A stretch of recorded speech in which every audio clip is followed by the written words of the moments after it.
17-year-old Khloe Bennett walked into the courtroom like she owned it. She didn't bow her head or wipe away tears. Instead, she leaned back in her chair, twirled a strand of blonde hair around her finger, and let out a soft, mocking laugh that made every heart in the room freeze. She glanced at the grieving mothers sitting behind the prosecutor's table and smirked, a cold, calculated expression that said she believed she'd already won. She thought her age was her shield. She thought the judge would see a frightened child and show mercy. But what she didn't know was that a silent security camera and a tiny black box hidden inside the wreckage had already sealed her fate. The smirk wouldn't last much longer.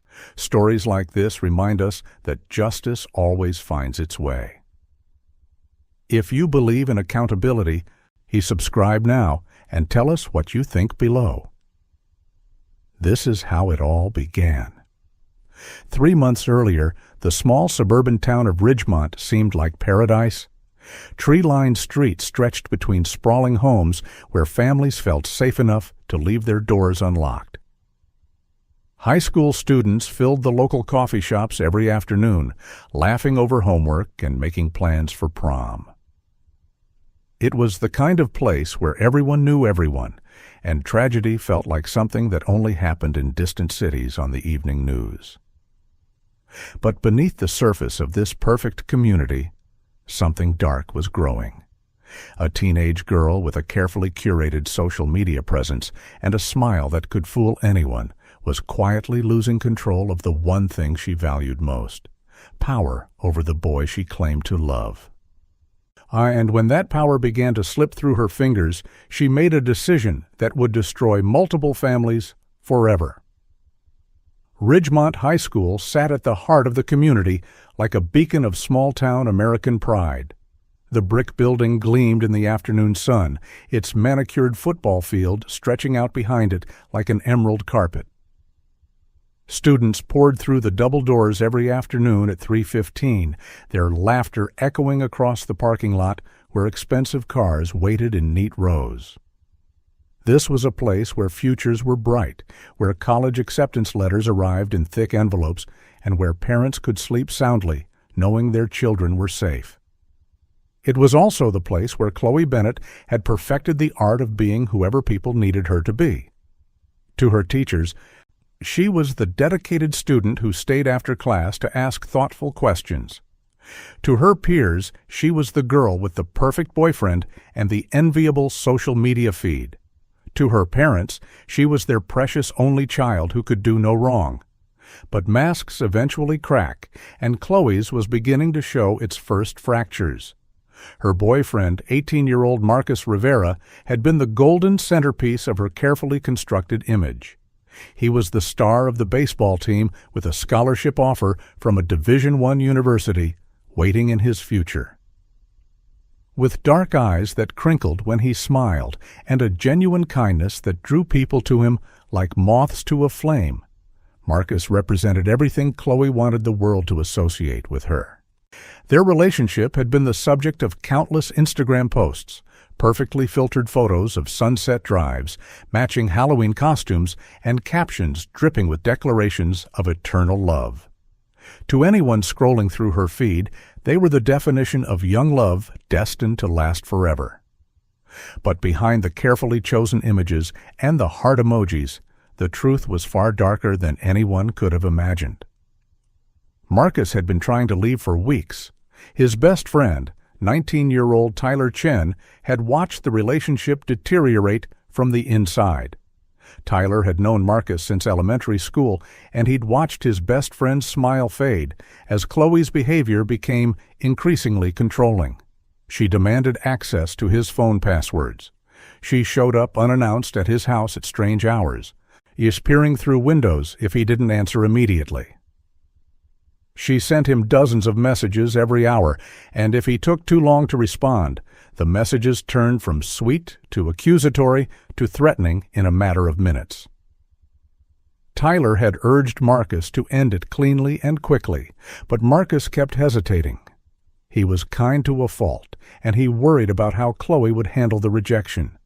He'd heard stories about her previous boyfriend, how she'd spread vicious rumors about him when he tried to break things off, nearly destroying his reputation in a single weekend of strategic social media posts. The breaking point came on a cold February evening when Marcus finally gathered the courage to tell Khloe the truth. They met at the coffee shop where they'd had their first date 2 years earlier, and Marcus chose his words carefully, trying to be gentle while still being firm. He explained that they were heading in different directions, that he needed to focus on his upcoming college transition, that they both deserved the freedom to figure out who they were as individuals. Khloe sat across from him in silence, her face completely blank, her hands wrapped around a cup of coffee that had long since gone cold. She didn't cry or argue or plead. She simply stood up, picked up her purse, and walked out without saying a single word. Marcus felt a wave of relief wash over him as he watched her leave, believing that she'd taken it better than he'd feared. Tyler, who'd been waiting in his car outside for moral support, saw Khloe's face as she passed under the streetlight. He would later tell investigators that what he saw in that moment made his blood run cold. Over the next 3 weeks, Khloe launched a campaign of psychological warfare that would have impressed military strategists. She didn't scream or cause public scenes that would make her look unstable. Instead, she worked quietly and methodically, using every tool in her arsenal to remind Marcus that she still had power over him. She posted old photos of them together with captions about loyalty and trust, tagging him so his notifications would explode with comments from classmates asking what happened. She showed up at places she knew he'd be, always looking devastated, always managing to position herself where he couldn't avoid seeing her. She sent messages to his mother, expressing concern about his mental health and suggesting he might be struggling with depression. She even reached out to the baseball coach, then hinting that Marcus might be using substances that could jeopardize his scholarship. Every move was calculated to back him into a corner, to make him realize that ending their relationship had consequences he couldn't escape. Marcus tried to handle it with grace and patience, but the constant pressure was wearing him down. His grades began to slip. He stopped hanging out with friends. Tyler watched his best friend retreat into himself, and he grew increasingly worried. On the evening of March 14th, Tyler convinced Marcus to take a break from the stress and go for a drive to clear his head. They invited another friend, but at the last minute, that friend canceled. As they were walking to Marcus's car in the school parking lot after baseball practice, Khloe appeared from behind a row of vehicles. She was crying, mascara streaking down her cheeks, her voice shaking as she begged Marcus to just talk to her for a few minutes. She said she'd been seeing a therapist and working on herself. She promised she wasn't trying to get back together. She just needed closure so she could move forward. Marcus, ever the compassionate soul, felt his resolve weaken. Tyler shot him a warning look, but Marcus waved him off. Against every instinct screaming at him to walk away, Marcus agreed to let Khloe come with them for a short drive so they could talk. Tyler climbed into the back seat of Marcus's sedan, already regretting this decision. Khloe slid into the passenger seat with a small, victorious smile that vanished as quickly as it appeared. She dabbed at her eyes with a tissue and thanked Marcus in a soft, sweet voice that felt like a performance. As Marcus pulled out of the parking lot and headed toward the industrial district on the outskirts of town, a quiet area where they could talk without running into classmates, none of them noticed the way Khloe's fingers drummed against her thigh in a strange, rhythmic pattern. None of them saw the way her jaw clenched when Marcus gently explained that closure didn't mean reconciliation. And none of them realized that Khloe had already made a decision that night, one that would end 2 young lives before the sun rose again.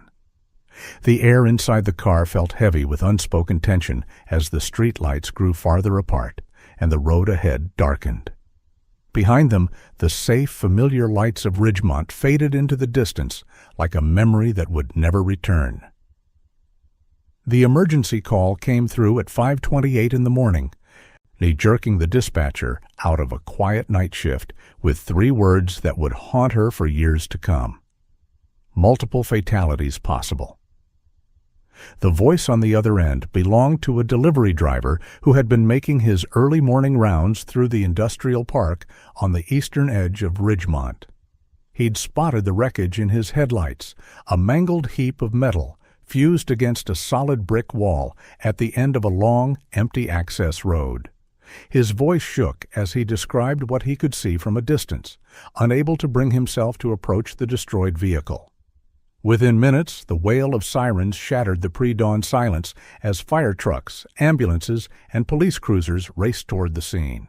The first responders who arrived had seen their share of accidents over the years, but nothing could have prepared them for the devastation waiting in that abandoned corner of the industrial district. The vehicle was almost unrecognizable as a car. The entire front end had been compressed into a twisted sculpture of shattered metal and shattered glass, folded in on itself like an accordion. The brick wall it had struck stood completely intact, barely showing a scratch despite absorbing the full force of the impact. Steam still rose from the destroyed engine block, and the acrid smell of deployed airbags mixed with leaked motor oil and something else, something metallic and terrible that experienced first responders knew all too well. The driver's side airbag had deployed successfully, creating a cushion that had absorbed much of the impact for whoever sat behind the wheel. But the passenger side told a horrific story. The force of the collision had been so extreme, so perfectly angled, that the entire right side of the vehicle had borne the brunt of the destruction. The metal had crumpled inward like paper, leaving almost no survivable space for anyone sitting on that side of the car. Fire Captain David Morrison approached the wreckage with his flashlight cutting through the lingering darkness, his boots crunching on scattered debris and broken glass. He'd been with the Ridgemont Fire Department for 23 years, and he'd developed the ability to assess a scene in seconds, to know instinctively where to focus his team's efforts. As his light swept across the interior of the destroyed vehicle, his heart sank. In the passenger seat, slumped against the deployed airbag, was a young man who had clearly died on impact. The position of his body and the catastrophic damage to his side of the car left no doubt. In the back seat, another young man was pinned by the collapsed roof structure, his eyes closed, his body completely still. Morrison's experienced eye told him immediately that this wasn't a rescue operation. It was a recovery. But then his light found the driver's seat, and everything about the scene suddenly felt wrong in a way he couldn't immediately articulate. The girl behind the wheel was unconscious but clearly alive. She was slumped forward against the deployed airbag, her blonde hair matted with blood from a head wound that looked superficial compared to the carnage surrounding her. Her designer sneakers were still positioned near the pedals, and her hands had fallen into her lap. An EMT named Sarah Chen carefully reached through the destroyed window frame to check for a pulse, finding it strong and steady. As the team worked to extract her from the wreckage using hydraulic tools to peel back the crumpled metal, Sarah couldn't shake an observation that felt inappropriate to voice at such a tragic scene. The girl's injuries seemed almost impossibly minor given the absolute destruction of the vehicle. She had the head wound, likely from striking the side window, and probably some bruising from the seatbelt and airbag. But her legs were intact, her arms showed no signs of compound fractures, and her breathing was regular. It was as though she'd been protected by some cruel twist of fate, while her passengers absorbed the full horror of the impact. As dawn began to break over the industrial park, casting weak gray light across the scene, the full scope of the tragedy became visible. The access road leading to the crash site was perfectly straight, a long, empty stretch of asphalt that ran for nearly a quarter mile before ending at the brick wall. Veteran traffic investigator Lieutenant Frank Walsh walked the length of that road with his eyes fixed on the pavement, looking for the telltale signs that always accompanied high-speed crashes. He expected to find skid marks, long black streaks of rubber where a panicked driver had slammed on the brakes in a desperate attempt to avoid collision. He expected to see evidence of swerving, of a driver fighting to regain control of a vehicle that had gotten away from them. But as he walked that entire quarter-mile stretch, his flashlight sweeping across every inch of asphalt, he found nothing. The road was completely clean. There were no skid marks, no swerve patterns, no signs whatsoever that the driver had attempted to stop or change course. The tire tracks simply ran straight and true from the main road all the way to the point of impact, as though the car had been guided like a missile toward its target. Walsh stood at the crash site, staring at the brick wall and then back down the long, empty road, feeling the pieces of a puzzle beginning to form in his mind. A high-speed crash into a stationary object should have left evidence of panic, of a driver realizing too late that disaster was imminent. The absence of that evidence suggested something that seemed impossible to consider at such an early stage of the investigation. His partner, Officer Jessica Torres, joined him at the wall, following his gaze back down the road.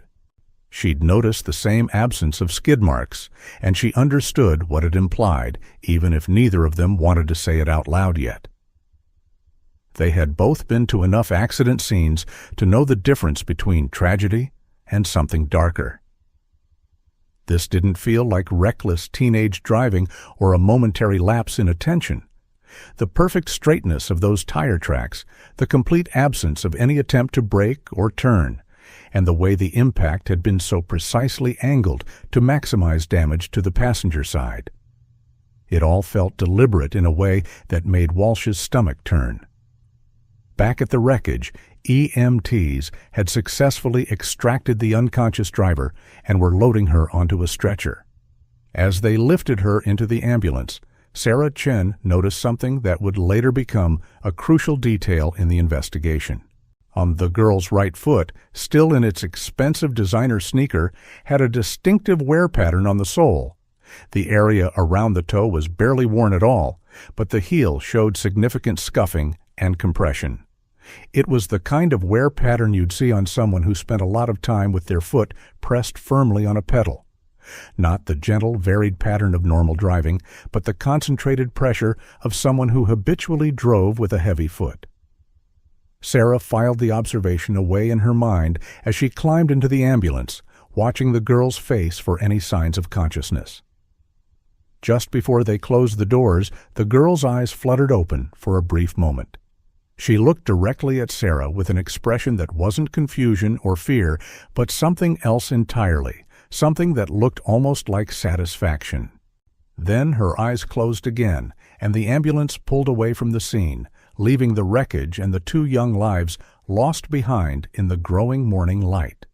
Ridgemont Memorial Hospital's emergency room had handled its share of trauma cases over the years, but the arrival of the young crash survivor sent ripples of sympathy through every nurse and doctor on duty that morning. The story spread quickly through the sterile hallways. 3 teenagers, a horrible accident, only 1 survivor. By the time Khloe Bennett was wheeled through the automatic doors on a stretcher, the staff had already cast her in the role they believed she deserved, the tragic victim who would carry the guilt and grief of survival for the rest of her life. Nurses spoke in hushed, gentle tones as they cleaned the blood from her hair and assessed her injuries. Doctors moved with extra care as they conducted their examinations, treating her like fragile glass that might shatter at any moment. Nobody wanted to be the one to tell this poor child that her boyfriend and his best friend hadn't made it, that she alone had walked away from a crash that had stolen 2 futures in an instant. Khloe regained full consciousness around 7:30 in the morning, her eyes opening slowly, as though emerging from a deep sleep rather than a traumatic collision. The nurse sitting beside her bed, a kind woman named Patricia Meadows, immediately leaned forward with a warm hand on Khloe's arm. Patricia had been briefed on the situation and had spent the past 20 minutes dreading this moment, preparing herself to deliver devastating news to a teenager who had just lost everything. But before Patricia could speak, Khloe's face crumpled into an expression of pure anguish. Tears streamed down her cheeks as she gripped Patricia's hand with surprising strength, her voice breaking as she asked the question everyone expected. "Where's Marcus? Is he okay? Please tell me he's okay." The performance was flawless, delivered with exactly the right amount of desperation and fear. Patricia felt her own eyes well up as she gently explained that Marcus hadn't survived the crash, that he'd passed away instantly without suffering. Khloe's resulting scream of grief echoed through the emergency room, a sound so raw and convincing that it brought tears to the eyes of hardened medical professionals who'd heard genuine loss 1,000 times before. Over the next several hours, Khloe's hospital room became a stage where she performed the role of her life.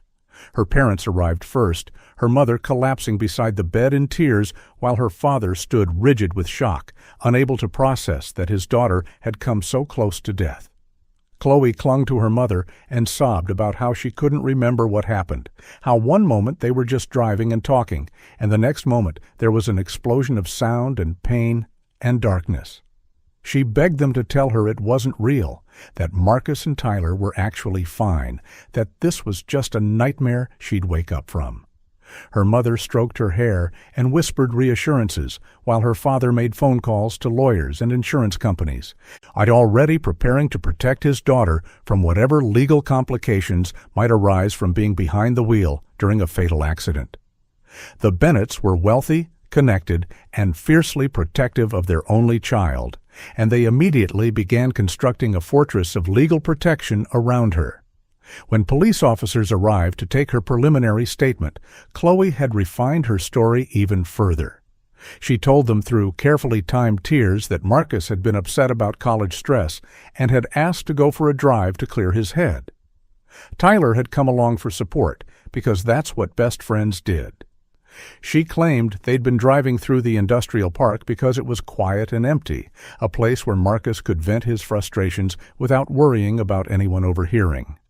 She said she'd offered to drive because Marcus seemed distracted and emotional, and he'd agreed because he trusted her. Then, she explained with her voice dropping to a traumatized whisper, she'd looked down for just a split second to adjust the radio, and when she looked up, the wall was right there. She claimed she'd slammed on the brakes, but it was too late, that everything happened so fast she didn't even have time to scream. The officers taking her statement nodded sympathetically, writing down every word while internally noting the inconsistencies they'd follow up on later. But in that moment, looking at a crying teenage girl with bandages on her head and an IV in her arm, they treated her with the gentleness they'd offer any traumatized witness. By early afternoon, Khloe's hospital room had become a shrine of sympathy. Flowers arrived in a steady stream from classmates, teachers, and family friends. Her phone, recovered from the crash scene and returned to her parents, buzzed constantly with messages of support and love. Khloe scrolled through them with red-rimmed eyes, responding to select messages with brief, heartbroken replies that painted her as devastated beyond words. She posted a single photo to her social media accounts, a picture of her hand with the hospital bracelet visible, captioned simply with, "I'm so sorry," and a broken heart emoji. Within an hour, the post had thousands of comments. Classmates shared it across multiple platforms, and local news outlets picked up the story of the tragic accident that had claimed 2 promising young lives. But the narrative was set. Khloe Bennett was the survivor who would have to live with the weight of that terrible night, the girl who had tried to help a friend and ended up losing everything. Nobody questioned her version of events, because why would they? What kind of monster would lie about something so horrible? But while Khloe played her role perfectly in front of witnesses, the moments when she thought nobody was watching told a different story. A nursing assistant named Maria Gonzalez entered Khloe's room quietly late that afternoon to check her vitals, assuming the girl was sleeping. Instead, she found Khloe awake and staring at her phone with an expression that made Maria freeze in the doorway. There were no tears on Khloe's face. Her jaw was set in a hard line. and her eyes were cold and calculating as she scrolled through social media posts about the crash. Maria watched as Khloe paused on a particularly emotional tribute post from one of Marcus's teammates. And for just a moment, the corner of Khloe's mouth curved upward in something that looked disturbingly like satisfaction. When Maria cleared her throat to announce her presence, Khloe's expression transformed instantly back into devastated grief. The shift was so fast and so complete that Maria later questioned whether she'd really seen what she thought she'd seen, or if exhaustion from a long shift had made her imagine something that wasn't there. Lieutenant Frank Walsh arrived at the hospital that evening with a specific purpose. While his colleagues had taken Khloe's initial statement and treated her as a traumatized witness, Walsh couldn't shake the wrongness he'd felt at the crash scene. Those missing skid marks haunted him, along with a dozen other small details that didn't quite fit the narrative of a tragic accident.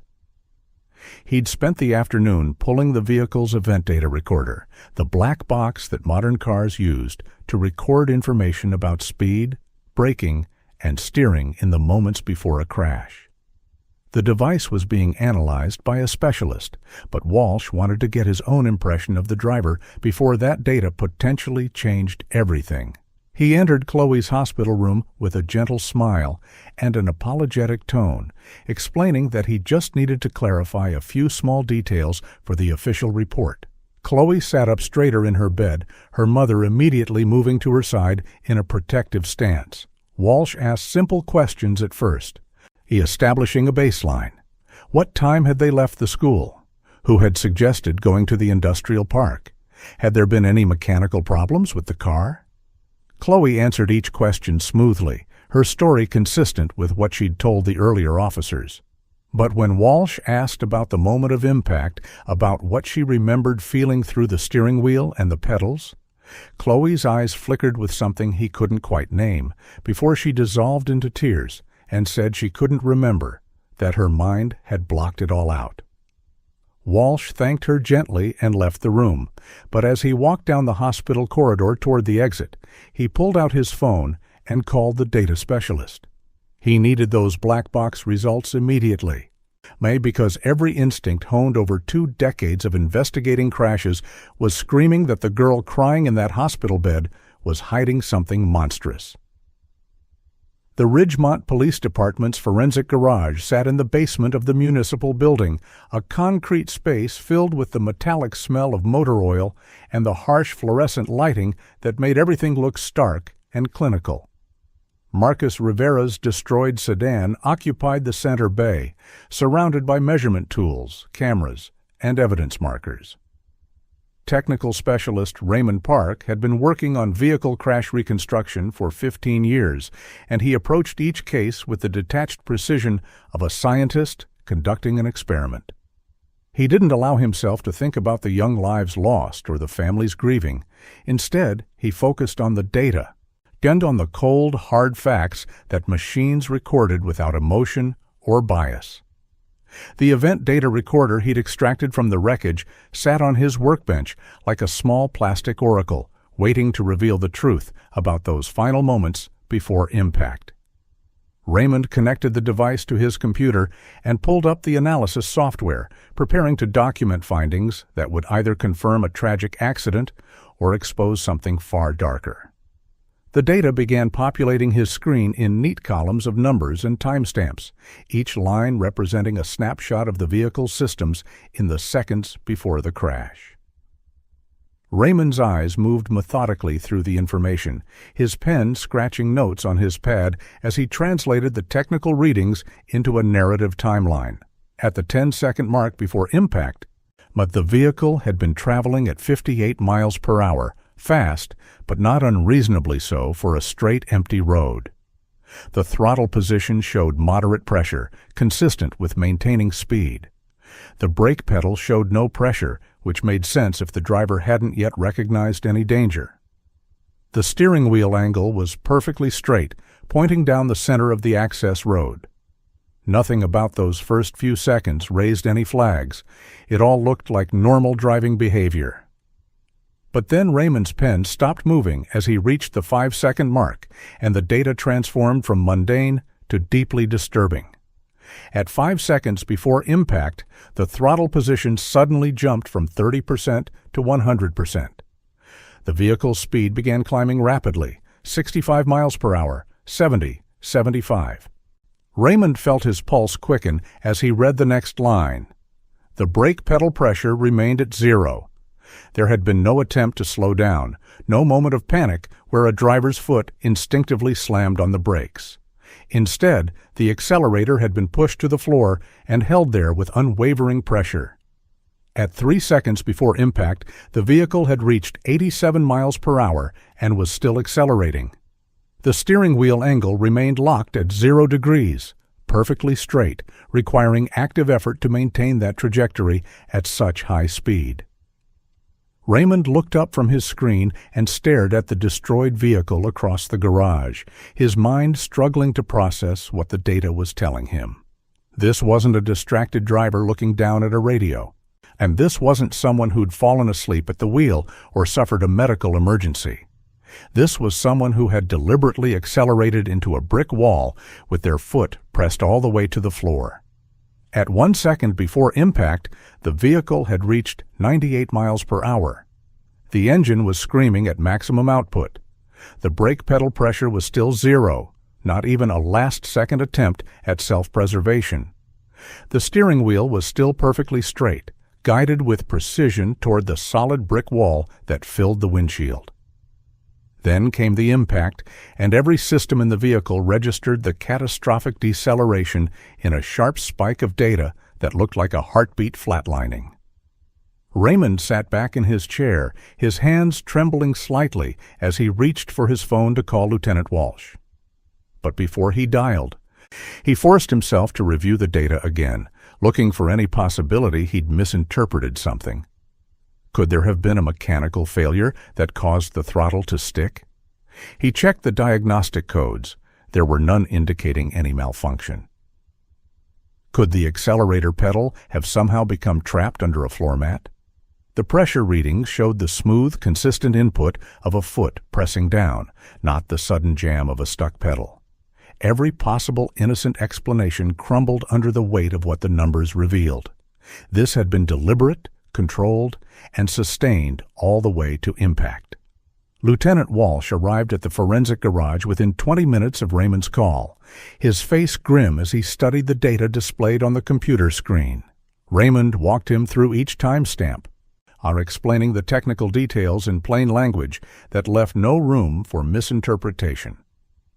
Walsh listened in silence, his jaw clenching tighter with each revelation. When Raymond finished, Walsh asked the question that had been forming in his mind since he'd walked that empty road at the crash scene. Is there any way this could have been accidental? Raymond shook his head slowly, pointing at the screen where the throttle data showed that sustained 100% pressure. He explained that maintaining full throttle for 5 continuous seconds while heading toward a visible wall required active, conscious effort. A distracted driver would have looked up at some point and reacted. A driver having a medical emergency would have lost muscle control and pressure on the pedal. Should the only explanation that fit the data was that someone had intentionally accelerated into that wall with full knowledge of what they were doing. Walsh felt a cold weight settle in his stomach as he realized what that meant for the 2 young men who had been passengers in that vehicle, who had been completely helpless as someone guided them toward their deaths at nearly 100 miles per hour. Walsh's next question was the one that would transform this investigation from a tragic accident into something that would shock the entire community. Can we tell from this data whether anyone tried to stop her? Raymond nodded and pulled up a different screen, showing him the vehicle's interior camera footage metadata. Many modern cars, especially those owned by safety-conscious parents for their teenage drivers, included interior cameras that activated during significant events. Marcus's car had such a system, and while the camera itself had been destroyed in the crash, the memory card had survived.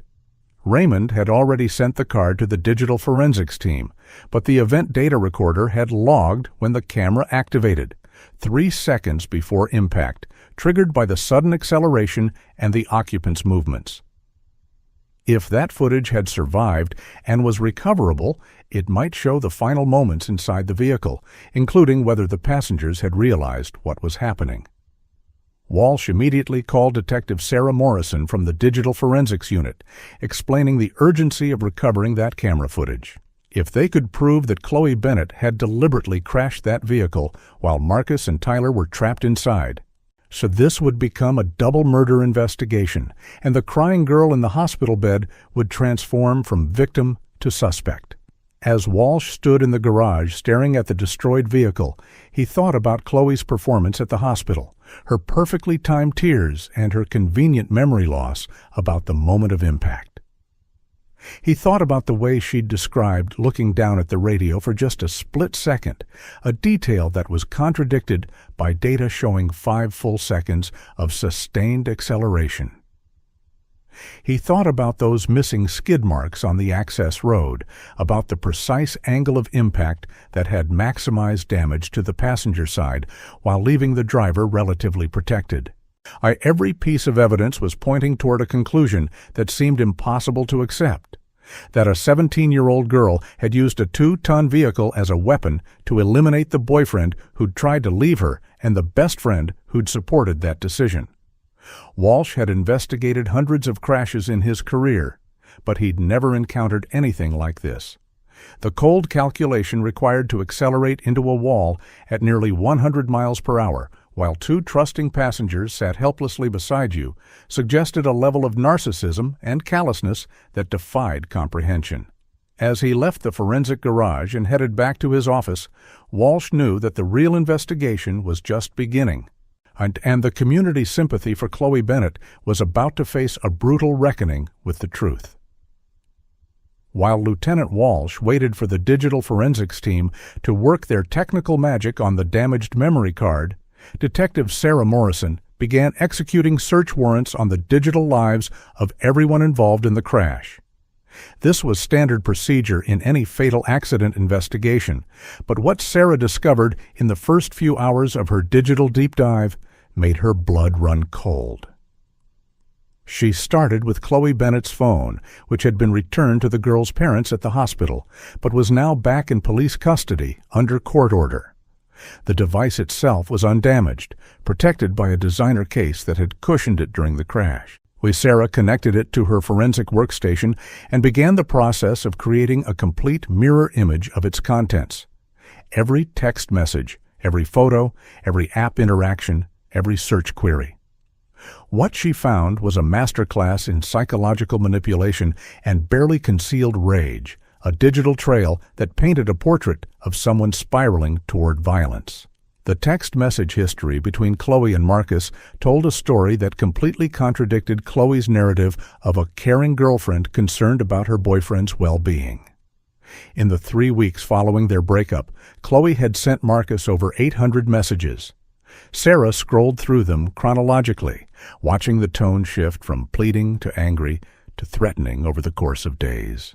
And the early messages were desperate attempts at reconciliation. "I can't live without you. We're meant to be together. Please just give me another chance." But when Marcus responded with gentle but firm boundaries, explaining that he needed space and that they both needed to move forward, Khloe's messages transformed into something darker. She began sending him screenshots of conversations he'd had with other people, proving she'd somehow gained access to his private accounts. She sent him photos of herself crying with captions like, "Look what you're doing to me," and "I hope you're happy now." She alternated between professing her eternal love and accusing him of being cruel, heartless, and selfish for abandoning her. But it was the messages from the final week before the crash that made Sarah's hands shake as she documented them for the evidence file. Khloe's tone had shifted from emotional manipulation to barely veiled threats. "You're going to regret this," she'd written on March 7th. "I gave you everything and you threw it away. You'll see what it feels like to lose something you can't get back. On March 10th, after Marcus had blocked her number and she'd started texting from a friend's phone, she wrote, "You think you can just walk away? Nobody walks away from me. Nobody." Marcus had responded once more, his message patient but exhausted. "Khloe, please stop. This isn't healthy for either of us. I care about you, and I want you to be happy, but we can't keep doing this. You need to let go." Her response, sent just minutes later, was chilling in its simplicity. "If I can't have you, nobody can. I mean that." Sarah stared at that message for a long moment, realizing that Marcus had been living with an explicit threat hanging over his head in the days before his death. He'd even screenshot that particular message and sent it to Tyler with the comment, "Is it bad that this actually scares me?" Sarah shifted her focus to Tyler Chen's phone, recovered from the crash scene and badly damaged, but still partially functional. The data extraction was more difficult, but what she managed to recover provided crucial context about the night of the crash. Tyler had texted his girlfriend at 6:47 on the evening of March 14th. "Marcus is letting Khloe come with us for a drive. I have a really bad feeling about this, but he won't listen. If you don't hear from me in an hour, call me." His girlfriend had responded with concern, urging him to trust his instincts and make an excuse to leave. Tyler had replied at 6:52, "We're already on the road. I'll be fine. She's just crying and being dramatic. I'll text you soon." That was the last message Tyler Chen ever sent. Sarah felt tears prick her eyes as she imagined this 19-year-old kid sitting in the back seat, probably scrolling through his phone and thinking about his girlfriend, completely unaware that he had less than 30 minutes left to live. He'd known something was wrong. His instincts had been screaming at him, but he'd trusted his best friend's judgment and ignored his own internal warning system. The real revelation came when Sarah began examining Khloe's search history from the days and weeks leading up to the crash. Modern smartphones tracked every query entered into search engines, every website visited, every video watched. Khloe had been careful to clear her browser history regularly, but she hadn't realized that her phone's operating system kept a separate log that required forensic tools to access. What Sarah found in that hidden log was a roadmap of premeditation that would later prove crucial in court. On February 23rd, just 8 days after Marcus had broken up with her, Khloe had searched, "Can you survive a car crash at high speed?"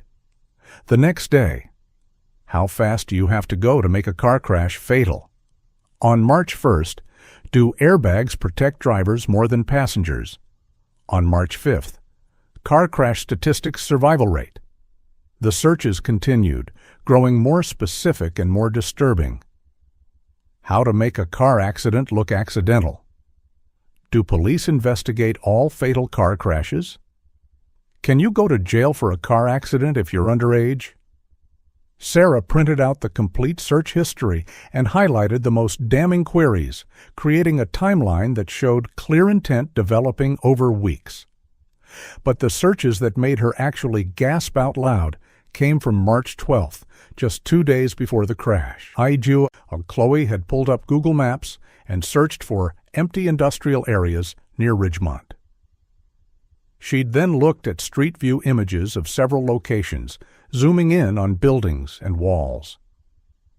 She'd spent 17 minutes examining the exact access road where the crash eventually occurred, using the satellite view to assess the straightness of the road and the solidity of the brick wall at its end. She'd even searched brick wall versus concrete barrier crash difference, apparently researching which type of immovable object would be most effective for her purposes. The level of planning and calculation was breathtaking in its coldness. This wasn't a crime of passion or a momentary loss of control. This was a carefully researched, meticulously planned execution disguised as a teenage driving accident. Detective Morrison compiled all of this evidence into a comprehensive report, cross-referencing the search queries with the text messages and creating a narrative timeline that would be impossible to refute. She included analysis from a forensic psychologist who reviewed the messages and noted the classic patterns of narcissistic rage and obsessive control. The psychologist's assessment concluded that Khloe exhibited traits consistent with extreme narcissistic personality disorder combined with antisocial features, a dangerous combination that suggested someone who saw other people not as individuals with their own autonomy, but as objects that existed solely to serve her needs.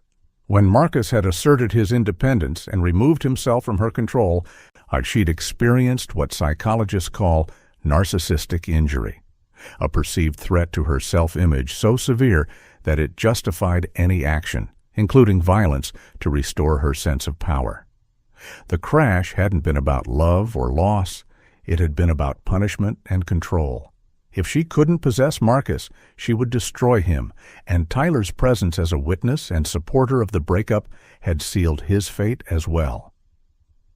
When Sarah delivered her findings to Lieutenant Walsh late that evening, she watched his expression shift from grim determination to barely contained fury as he read through the evidence. He'd seen evil in his career, but there was something particularly chilling about seeing it emerge from someone so young. In someone who'd worn the mask of a normal teenage girl so convincingly that an entire community had embraced her as a victim. Walsh closed the report and looked at Sarah with eyes that had seen too much darkness. He said what they were both thinking. "We need that camera footage. We need to prove she did this deliberately while they were in the car." Without it, a good defense attorney might argue the searches show curiosity, not intent. But if we can show that Marcus or Tyler reacted, that they knew what was happening in those final seconds, we can prove this was murder. Sarah nodded and checked her watch. The digital recovery team had been working on the damaged memory card for hours. With any luck, they'd have an answer soon. And if that footage showed what they suspected it would show, Khloe Bennett's performance as the grieving survivor was about to come to a devastating end. The Digital Forensics Laboratory occupied a windowless room on the third floor of the police station, filled with humming computers and specialized equipment that could coax data from even the most damaged devices. Senior technician Michael Torres had been working on the memory card from Marcus's vehicle camera for 6 hours straight, his eyes burning from staring at recovery software screens while microscopic fragments of data slowly reassembled themselves. The card had been partially crushed in the crash, several of its internal components bent and disconnected, but Michael had seen worse. He'd recovered data from phones pulled from rivers, hard drives recovered from house fires, and storage devices that had been deliberately destroyed by suspects trying to hide evidence. This memory card was damaged, but it wasn't destroyed, and that meant there was hope.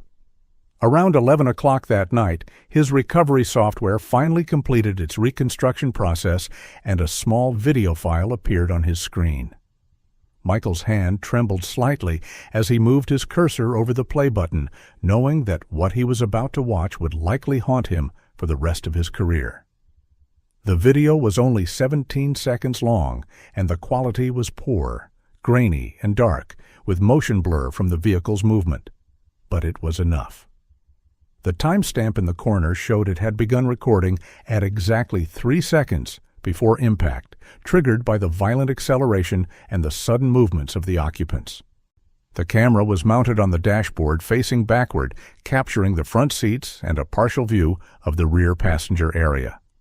Michael took a deep breath and pressed play. The footage opened on a scene that looked almost peaceful at first, Marcus in the passenger seat, his face turned toward Khloe in the driver's seat, his expression showing mild concern.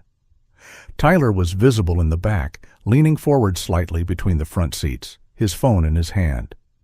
They appeared to be in the middle of a conversation, Marcus's mouth moving as he spoke words that the camera's damaged audio system couldn't capture. Then, in the span of a single second, everything changed. Marcus's expression transformed from concern to confusion to absolute terror in a progression that made Michael's stomach lurch. His eyes went wide as he suddenly looked forward through the windshield at something the camera couldn't see: the brick wall rushing toward them at impossible speed. His mouth opened in what was clearly a shout or scream, and his hands flew up instinctively to brace against the dashboard.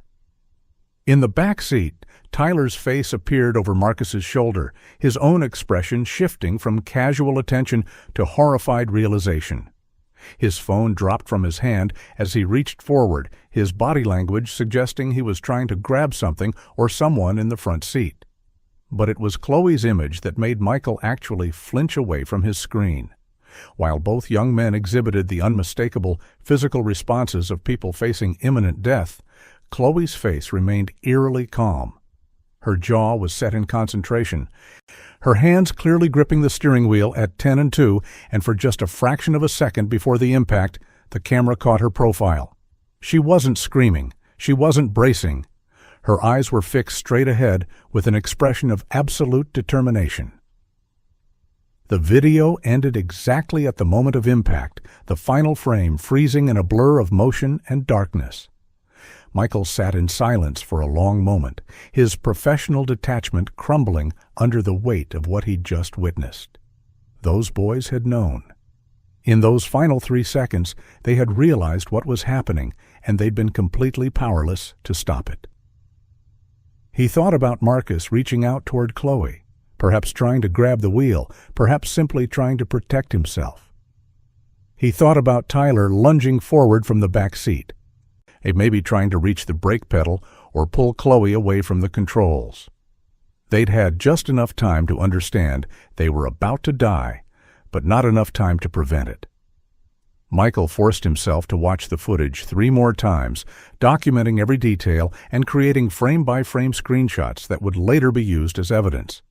Each viewing made the horror more acute, until he finally had to step away and call Lieutenant Walsh with hands that wouldn't stop shaking. Walsh arrived at the lab within 15 minutes, bringing Detective Morrison with him. Michael played the footage for them without preamble, knowing that any words of warning would be inadequate preparation for what they were about to see. Both investigators watched in complete silence, their faces growing harder with each second of the brief video. When it ended, Morrison turned away and pressed her hand over her mouth, while Walsh demanded to see it again. Michael played it 2 more times, and with each viewing, Walsh's fury became more palpable. He pointed at the screen when Michael paused on Khloe's face in that final fraction of a second. "That's not fear," Walsh said, his voice tight with controlled rage. "That's not panic or loss of control. That's someone executing a plan." Morrison nodded, having regained her composure. She noted the position of Khloe's hands on the wheel, the rigid posture of her body, the complete absence of any defensive response. Normal human instinct when facing an imminent crash included closing your eyes, turning away from the impact point, raising your arms to protect your face. Khloe had done none of those things. She'd maintained perfect control all the way through impact. Walsh made a decision that would change the trajectory of the entire investigation. He pulled out his phone and called the district attorney at home, despite the late hour. District Attorney Rebecca Chan answered on the 3rd ring, her voice groggy with sleep, until Walsh explained what they'd discovered. He described the black box data, the search history, the threatening text messages, and finally, the camera footage that captured the moment of murder. Chan was silent for a long moment after Walsh finished, processing the magnitude of what he was telling her. Then her voice came back clear and sharp, all traces of sleep gone. "Get me everything, every piece of evidence, every report, every screenshot. I want it organized and on my desk by morning. And get me an arrest warrant for Khloe Bennett. Charge her as an adult. 2 counts of first-degree murder. This wasn't an accident. This was premeditated, calculated killing. That girl used her vehicle as a weapon, and those boys never had a chance." Walsh felt a grim satisfaction settle over him as he confirmed he'd have everything ready. The investigation phase was over. Now came justice. The arrest warrant was signed by a judge at 6 o'clock the following morning, the urgency of the situation overriding normal business hours. The judge had reviewed the evidence package Walsh had assembled, a condensed version highlighting the most damning elements, and had taken less than 15 minutes to approve the warrant. By 7:30, Walsh and a team of officers were pulling up to Ridgemont Memorial Hospital, where Khloe Bennett was scheduled to be discharged that morning. Hospital administration had been notified of the impending arrest to minimize disruption, but nothing could truly prepare the staff for the shock of watching police officers enter a patient's room with handcuffs. Khloe was sitting on the edge of her hospital bed, dressed in the clean clothes her mother had brought, her discharge paperwork completed. She was laughing at something on her phone when Walsh entered the room, flanked by 2 uniformed officers. The laughter died on her lips as she looked up and saw their expressions.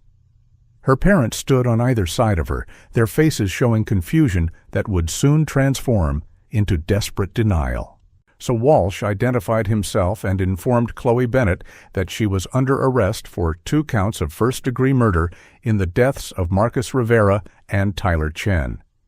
The room erupted in chaos as her mother screamed that this was impossible, that there had been a terrible mistake, that her daughter was a victim, not a criminal. Her father immediately began making threats about lawyers and lawsuits, his face turning red with indignation. But Khloe herself went completely still, her face draining of color as Walsh read her rights. For the first time since the crash, her carefully constructed mask slipped entirely. The tears stopped. The grief vanished. What remained was a cold, calculating expression of someone doing rapid mental calculations, trying to figure out what evidence the police could possibly have. As the handcuffs clicked around her wrists, hospital policy prohibited the restraint of patients, but she was no longer a patient, she was a suspect. Khloe looked directly at Walsh and asked a question that confirmed everything he believed about her. "What do you think you can prove?" There was no denial, no protestation of innocence, just a clinical assessment of her legal exposure. Walsh smiled grimly and leaned close enough that only she could hear his response. "Everything. We can prove everything." The color drained from Khloe's face completely, and for just a moment Walsh saw genuine fear flicker in her eyes before she looked away. The Ridgemont Police Department's interrogation room was deliberately designed to be uncomfortable.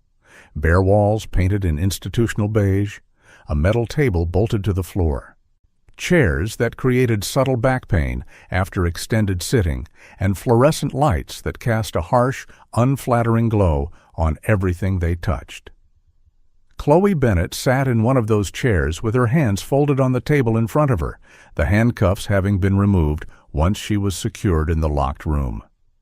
She'd been read her rights 3 times now, first at the hospital, again in the transport vehicle, and once more upon arrival at the station. Each time she'd acknowledged understanding, but had refused to waive those rights or answer any questions without an attorney present. Her parents were in the lobby downstairs, frantically calling every lawyer they knew, trying to find someone who could navigate the nightmare that had consumed their perfect family in the space of a single morning. While they made those calls, our Lieutenant Walsh and Detective Morrison sat in an observation room watching Khloe through the one-way mirror, studying her behavior when she thought nobody was looking. What they observed was fascinating in its absolute lack of normal human emotion. Most suspects brought into interrogation rooms exhibited predictable behaviors: nervous fidgeting, tears, attempts to appear cooperative, visible anxiety about their situation. Innocent people tended to talk compulsively, trying to explain and clarify and prove they had nothing to hide. Guilty people usually either shut down completely or became aggressively defensive. But Khloe did neither. She sat perfectly still, her face composed into a neutral mask, her breathing steady and controlled. Occasionally she would glance at the mirror, seeming to look directly at the investigators she knew were watching.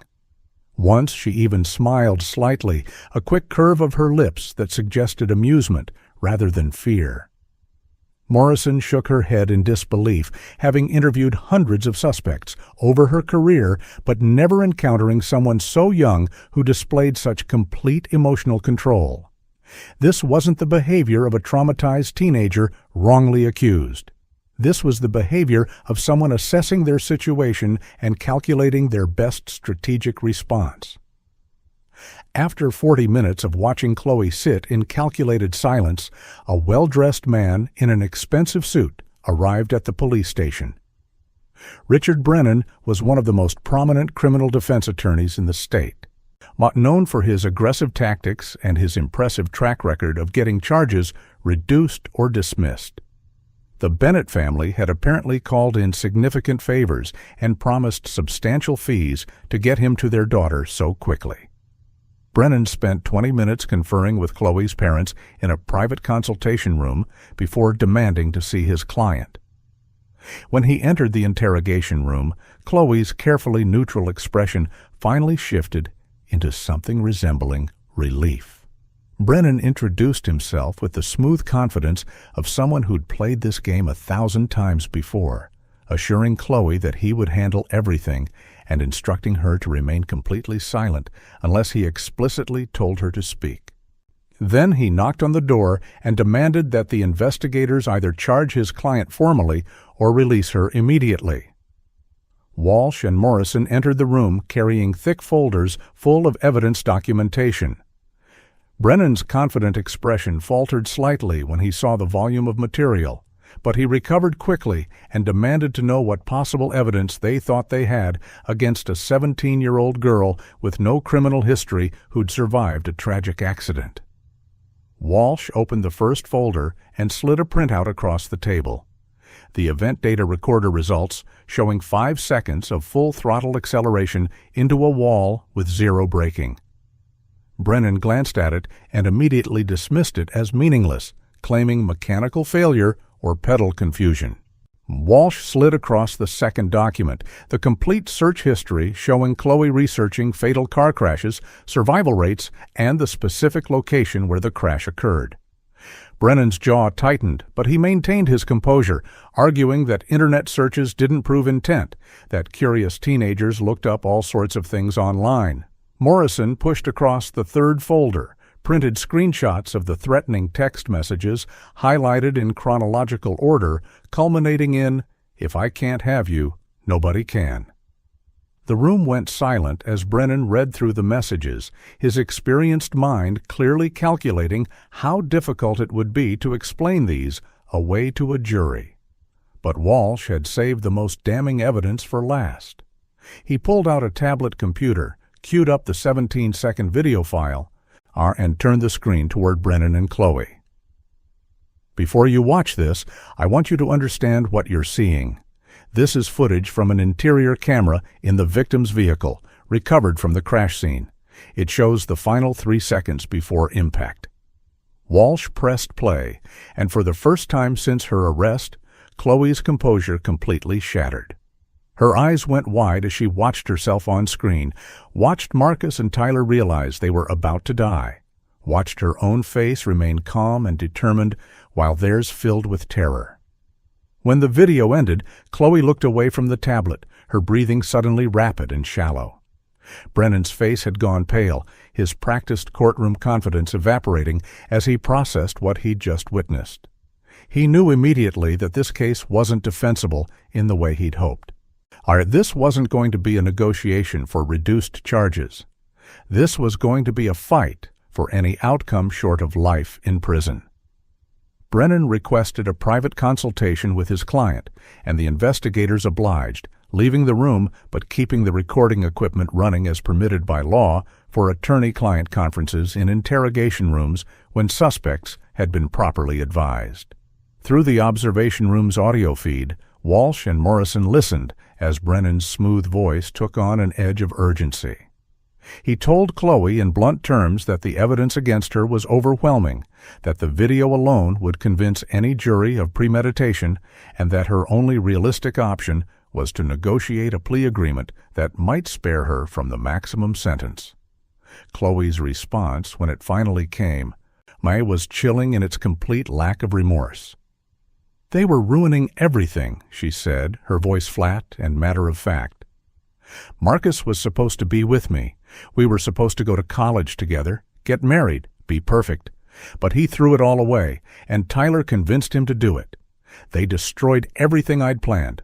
What was I supposed to do? Just let them walk away and be happy while I had nothing? Brennan's sharp intake of breath was audible even through the audio system. He just heard his client confess to murder, confirming motive and intent in words that could potentially be used against her. Brennan immediately instructed Khloe to stop talking, his voice sharp with professional alarm. But the damage was done. Even though attorney-client privilege protected most of their conversation from being used directly in court, Brennan now knew with absolute certainty that his client was guilty, that she'd planned the murders, and that she felt entirely justified in her actions. He spent another 10 minutes explaining the concept of remorse and how her complete absence of it would play disastrously in front of a jury. He told her that her only chance of avoiding multiple life sentences was to appear genuinely sorry for what she'd done, to present herself as a troubled teenager who'd made a terrible mistake in a moment of emotional turmoil. But even as he coached her on how to perform contrition, both he and the investigators listening in the next room knew that Khloe wasn't capable of genuine remorse.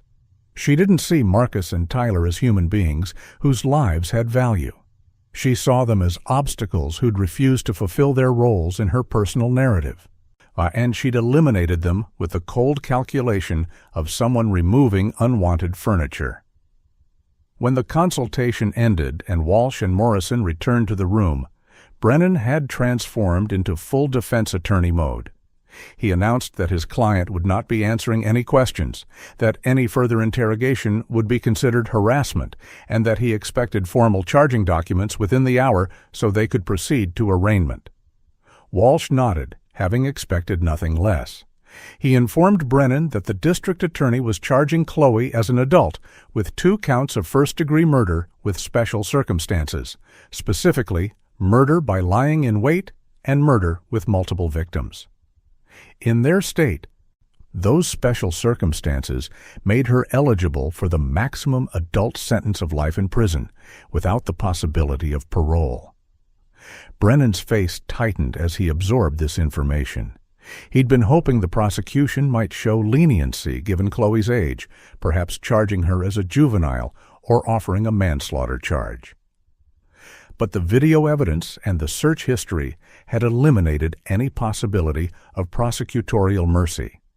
This was going to be treated as exactly what it was: a premeditated double murder committed by someone old enough to understand the consequences of her actions. As officers led Khloe out of the interrogation room and toward the booking area where she would be fingerprinted, photographed, and processed into the county jail system, she turned back and looked directly at Lieutenant Walsh. The fear that had flickered across her face when she'd watched the video footage was gone, replaced by something that looked disturbingly like defiance. She opened her mouth as if to say something, then seemed to think better of it, and turned away. But Walsh had seen that look before in the eyes of defendants who genuinely believed they were smarter than the system, who thought their youth or their family's money or their ability to manipulate people would somehow save them from consequences. He'd seen that arrogance in the courtroom many times over his career, and he'd watched judges systematically dismantle it with the weight of evidence and the authority of law. As Khloe disappeared down the hallway, flanked by corrections officers, Walsh felt a grim certainty that this case would end the same way all the others had. The evidence was too strong, the crime too clear, and the victims too sympathetic. Khloe Bennett had killed 2 innocent young men to satisfy her narcissistic need for control. And now the system she'd thought she could manipulate would show her exactly how powerless she truly was. The county jail where Khloe Bennett was held pending trial operated under strict protocols designed to maintain security while allowing inmates limited contact with the outside world. All phone calls made from jail phones were recorded and monitored, a fact clearly stated in an automated message before each call connected. Most inmates understood this and modified their conversations accordingly, speaking carefully about their cases and avoiding any admissions that could be used against them in court.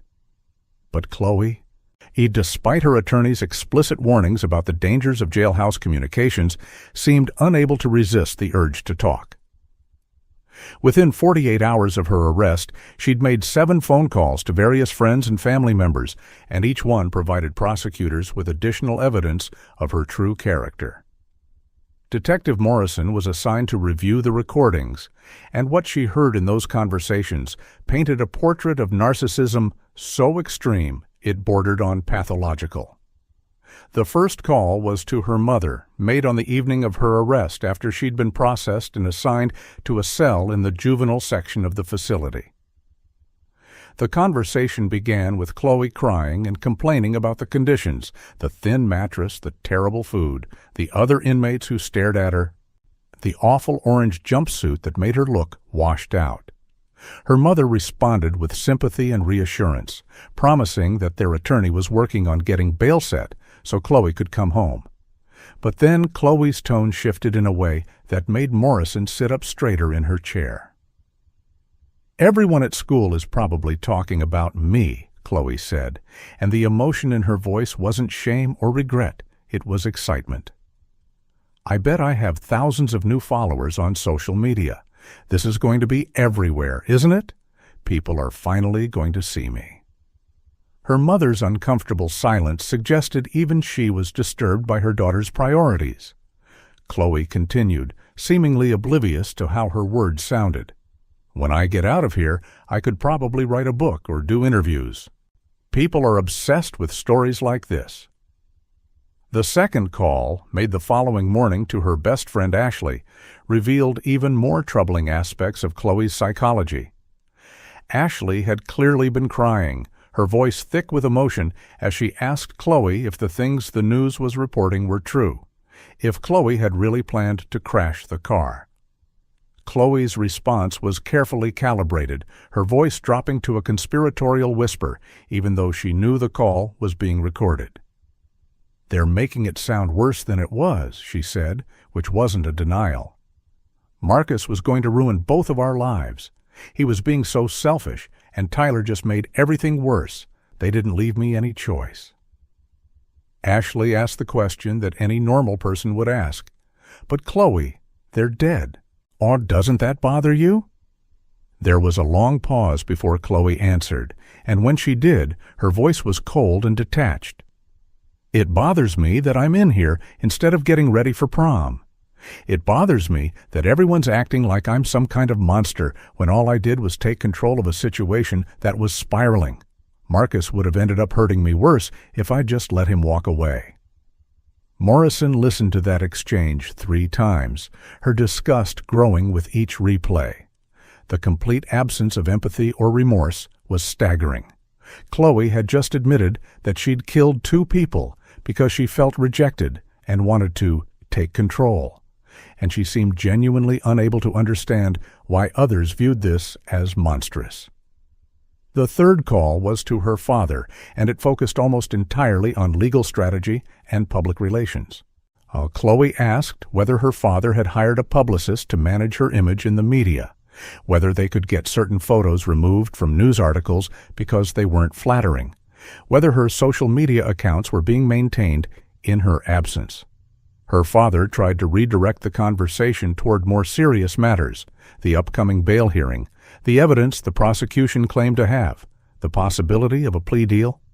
But Khloe kept steering back to her image and her future after this was all cleared up. She spoke about the trial as though it were an inconvenient interruption to her real life rather than a reckoning for 2 lives she deliberately ended. The 4th and 5th calls were to other friends from school, and these conversations revealed Khloe's attempts to control the narrative among her peer group. She told one friend that the police had twisted everything, that her internet searches were just morbid curiosity after watching a documentary, that the text messages were being taken out of context. She told another friend that Marcus had been abusive and controlling, a complete fabrication that directly contradicted everything in the evidence file. She was already constructing a defense narrative built on lies, trying to rehabilitate her reputation even as she sat in jail awaiting trial for murder. Morrison documented each false statement, knowing that these recordings would be played for the jury to demonstrate Khloe's capacity for deception and her ongoing efforts to manipulate people's perceptions. The contrast between Khloe's tearful victim act in public and her cold calculation in private conversations would be devastating to any defense strategy built on portraying her as a troubled, remorseful teenager. The sixth call, made 4 days after her arrest, showed Khloe's growing frustration with her confinement. She called her mother again, and this time there were no tears or vulnerability in her voice, only anger. She complained that her attorney wasn't working hard enough to get her released on bail, that her parents should be doing more to fix this situation, that it was unfair she was being treated like a common criminal when she came from a good family. Her mother tried to explain the severity of the charges and the strength of the prosecution's evidence, but Khloe cut her off with shocking venom. "I don't care what they think they have. They can't prove what I was thinking. They can't prove I meant for it to happen that way, and even if they could, I'm 17 years old. They're not going to send a kid to adult prison for life. That doesn't happen to people like us." The entitlement and delusion in those statements made Morrison physically recoil. Khloe genuinely believed that her age, her family's wealth, and her social status would insulate her from real consequences, even with overwhelming evidence of premeditated murder. The seventh call was the most damaging of all, made to a former boyfriend from her sophomore year. This young man, clearly uncomfortable with the conversation, had apparently reached out to Khloe's family to express sympathy, and Khloe had decided to call him directly. She started by reminiscing about their past relationship, talking about how much fun they'd had together and how she'd never really gotten over him. Then, in a moment of stunning self-incrimination, she said something that made Morrison immediately flag the recording for the prosecution's attention. "I wish I'd been with you instead of Marcus. You understood me. You knew that when I said I'd do anything to keep us together, I really meant anything. Marcus thought I was just being dramatic, but you knew I was serious." The ex-boyfriend's voice became noticeably nervous as he tried to end the call, making excuses about having to go. After he hung up, Morrison sat in silence, processing what she'd just heard. Khloe had essentially admitted that her capacity for violence in relationships wasn't new. That previous partners had recognized something dangerous in her intensity. Morrison made a note to interview this young man to see if Khloe had ever made threats or exhibited concerning behavior during their relationship. When Morrison compiled all 7 jailhouse calls into a comprehensive report for District Attorney Rebecca Chan, she included a psychological analysis from a forensic expert who'd reviewed the recordings. The expert's assessment was chilling in its conclusions.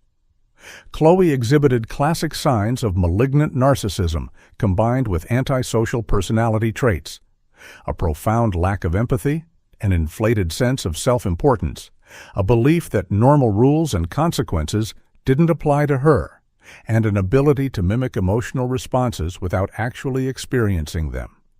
The expert noted that Khloe's primary concern in every conversation was her own image and comfort, with zero genuine consideration for the lives she'd taken or the families she'd destroyed. The expert concluded that Khloe represented an extreme danger to anyone who threatened her sense of control, and that her youth should not be mistaken for immaturity or impulsivity. The murders had been calculated, planned, and executed with a level of cold rationality that suggested someone who knew exactly what they were doing and simply didn't care about the moral or legal implications. District Attorney Chan read through Morrison's report with growing confidence in her case. The physical evidence was already overwhelming: the black box data, the search history, the text messages, the video footage. But these jailhouse calls added a crucial dimension that would help the jury understand who Khloe Bennett really was beneath the carefully constructed mask. When people heard her complain about her social media following while sitting in jail for murder, when they heard her express anger about missing prom, while two families planned funerals, when they heard her blame the victims for forcing her hand, any sympathy they might have felt for her youth would evaporate instantly. Chan made the decision to play significant portions of these calls during trial, knowing they would be more effective than any argument she could make. Sometimes the best way to prove someone's guilt was simply to let them speak in their own words and reveal the emptiness where their conscience should have been. Khloe Bennett had thought she was smart enough to manipulate everyone around her, but she'd made the fatal error of believing she could perform remorse without actually feeling it. The recordings proved she'd never felt sorry for what she'd done, only sorry that she'd been caught. The courthouse on the morning of Khloe Bennett's bail hearing looked more like a media circus than a judicial proceeding. News vans lined the street outside, their satellite dishes extended toward the sky like metallic flowers seeking sunlight. Reporters clutched microphones and checked their makeup in compact mirrors, preparing to deliver updates on the case that had captivated the entire region. The story had everything that made for compelling coverage: young lives cut short, a teenage killer who looked like she belonged in a prom photo rather than a mugshot, and evidence so damning it read like something from a psychological thriller. Inside the courthouse, every seat in the gallery was occupied an hour before the hearing was scheduled to begin. Journalists sat shoulder to shoulder with curious members of the public, many of whom had lined up outside at dawn to secure their spots. But the front two rows on the left side of the courtroom remained conspicuously empty, reserved for the families whose lives had been shattered by Khloe's actions. Marcus Rivera's mother, Elena, arrived first, supported on each side by relatives who helped guide her to her seat. She looked like she'd aged a decade in the 2 weeks since her son's death, her face drawn and hollow, her eyes red from countless hours of crying. She wore black, as did most of the family members who filed in after her. Marcus's father, his younger sister, his grandparents, aunts, uncles, and cousins. Tyler Chen's family occupied the seats behind them, equally devastated, equally determined to see justice for their lost son. Tyler's mother, Susan, clutched a framed photograph of her boy to her chest, unable to let go of his image, even for a moment. The pain radiating from these families was palpable, filling the courtroom with a heavy grief that silenced even the chattering reporters. These people hadn't just lost children, they'd lost them in a way that made the loss even more unbearable, at the hands of someone they'd trusted, someone who'd smiled at them at school functions and family dinners, someone who'd pretended to care. And the right side of the courtroom held a much smaller group, Khloe's parents and a handful of family friends who still believed in her innocence, or at least wanted to support the Bennetts through this nightmare. Khloe's mother, Patricia, looked equally destroyed, though her grief was complicated by confusion and denial. She kept whispering to her husband that there had to be some mistake, that their daughter couldn't have done what the prosecutors claimed, that Khloe was a good girl who would never hurt anyone. Her husband, Robert, sat rigid and silent, his jaw clenched so tight it looked painful, his eyes fixed on the empty judge's bench as though willpower alone could make this all disappear. The contrast between the two sides of the courtroom was striking. One side filled with people mourning genuine loss, the other side clinging to the desperate hope that their daughter wasn't the monster the evidence suggested she was. When the door to the holding area opened and Khloe was led into the courtroom, a collective gasp rippled through the gallery. She was dressed in the standard orange jumpsuit issued by the county jail, her hands cuffed in front of her, her blonde hair pulled back in a simple ponytail with none of the careful styling she'd always maintained. But what shocked people most was her demeanor. She didn't look frightened or remorseful. She didn't keep her eyes down in shame. Instead, she walked with her chin up, her gaze sweeping across the courtroom as though she were making an entrance at a social event. When her eyes landed on the victims' families, something flickered across her face. Not sympathy, but what looked disturbingly like annoyance, as though their grief was an inconvenience she had to tolerate. Elena Rivera made a small sound of anguish when she saw Khloe's expression, and her husband had to physically restrain her from standing up. Susan Chen simply closed her eyes and pressed Tyler's photograph closer to her heart, unable to look at the girl who'd stolen her son's future. Judge Elizabeth Cartwright entered the courtroom with the authority of someone who'd presided over thousands of cases and had no patience for theatrics. She was in her early 60s with silver hair and sharp eyes that missed nothing. She'd reviewed the case file before the hearing, and her expression suggested she'd already formed opinions about what she'd read. After everyone settled and the bailiff called the court to order, our Judge Cartwright addressed the matter at hand, whether Khloe Bennett should be released on bail while awaiting trial, or whether she should remain in custody. Defense attorney Richard Brennan stood and launched into his argument with practiced eloquence. He acknowledged the tragedy of 2 young lives lost, but insisted that his client posed no flight risk and no danger to the community. He emphasized Khloe's age, her lack of criminal history, her strong family ties, and her roots in the community. He painted her as a traumatized teenager who deserved the presumption of innocence and the opportunity to prepare for trial from the comfort and stability of her family home rather than the harsh environment of a county jail. Brennan's argument was smooth and well-constructed, on hitting all the standard points that typically sway judges toward granting bail. But then District Attorney Rebecca Chan stood to present the prosecution's position, and the temperature in the courtroom seemed to drop several degrees. Chan was a formidable presence in any courtroom, a sharp legal mind combined with an ability to distill complex evidence into clear, compelling narratives. She began by stating bluntly that this was not a case of a tragic accident or a momentary lapse in judgment. This was calculated, premeditated murder committed by someone who'd spent weeks planning how to kill her victims and make it look accidental. Chan then proceeded to walk Judge Cartwright through the evidence, piece by damning piece. She displayed the search history showing Khloe researching fatal crashes and scouting locations. She read excerpts from the threatening text messages, her voice steady as she recited Khloe's own words. "If I can't have you, nobody can." She described the black box data showing 5 seconds of full throttle acceleration with 0 braking. And then she played the video. The courtroom fell into absolute silence as the 17-second footage appeared on the monitors positioned throughout the room. Even though the quality was poor and the audio was absent, the visual evidence was devastating. The jury wasn't present for this bail hearing, but the packed gallery witnessed every second, Marcus and Tyler realizing they were about to die, their faces contorting in terror, their bodies instinctively bracing for impact, and Khloe, calm and focused, steering them toward death with unwavering determination. When the video ended, several people in the gallery were crying. Elena Rivera was sobbing into her husband's shoulder, while Susan Chen had her hand pressed over her mouth as though physically holding back her anguish. Even some of the reporters who prided themselves on professional detachment looked shaken by what they'd witnessed.